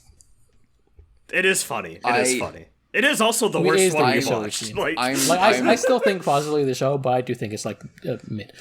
I'm happy to be the hater on this one. I truly at this point I'm like no one should watch that show. That show's bad. I'm like there are episodes that are worth watching. I think most of it's just like miserable. But yes, I've decided that this is my charm point on this podcast. Is I think Ultraman fucking sucks. we have charm points now. Yeah. Yours is all the alter egos you keep coming up with. Isn't it just the one? Well, there's also Rasenbran. That was you kept, Oh, yeah, you kept that true. one, you Shit, kept that we one keep up for a adding more. while. That was novel. Yeah, we did. Yeah, that's true. What's my charm point? It's gotta be. I'm really sorry about this, but should it's have coming up. asked. It's coming up with bits that then don't come back. No. Yeah, that's it. I was gonna say you're the one. You're of the three of us. You're the only one who actually knows what the fuck they're talking about in terms of anything involving the series. But no, that is actually it. Is the show's constantly owning you for refusing to give it to I your wish bits. Death Kid was actually hospitalized so he would get better and I could have hit the button. Yeah, no, And then he'd couldn't do get it. shot. The show was weird about disability, but not in a way where you could hit the button. All right, we are done. We will see you next week. 3 Gotta more get outta episodes. here. Goodbye, everyone. Bye-bye. Later.「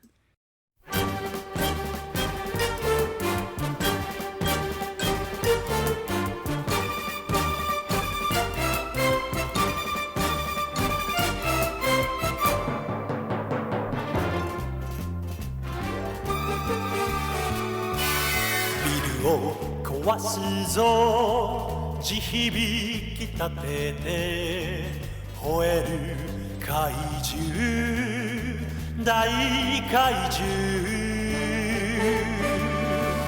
「ふわっと開いた口から炎辺り一面焼け野原」間違ってない死が迫る帰ってきたぞ帰ってきたぞ帰ってきたぞウルトラマンウルトラマンウルトラマ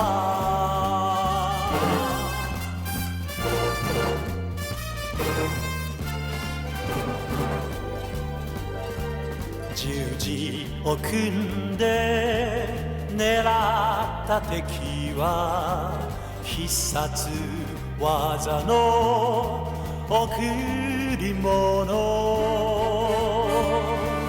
大地を飛んでキック一発近くに寄ってウルトラチョップ凶悪怪獣倒すため帰ってきたぞ帰ってきたぞ帰ってきたぞウルトラマンウルトラマンウル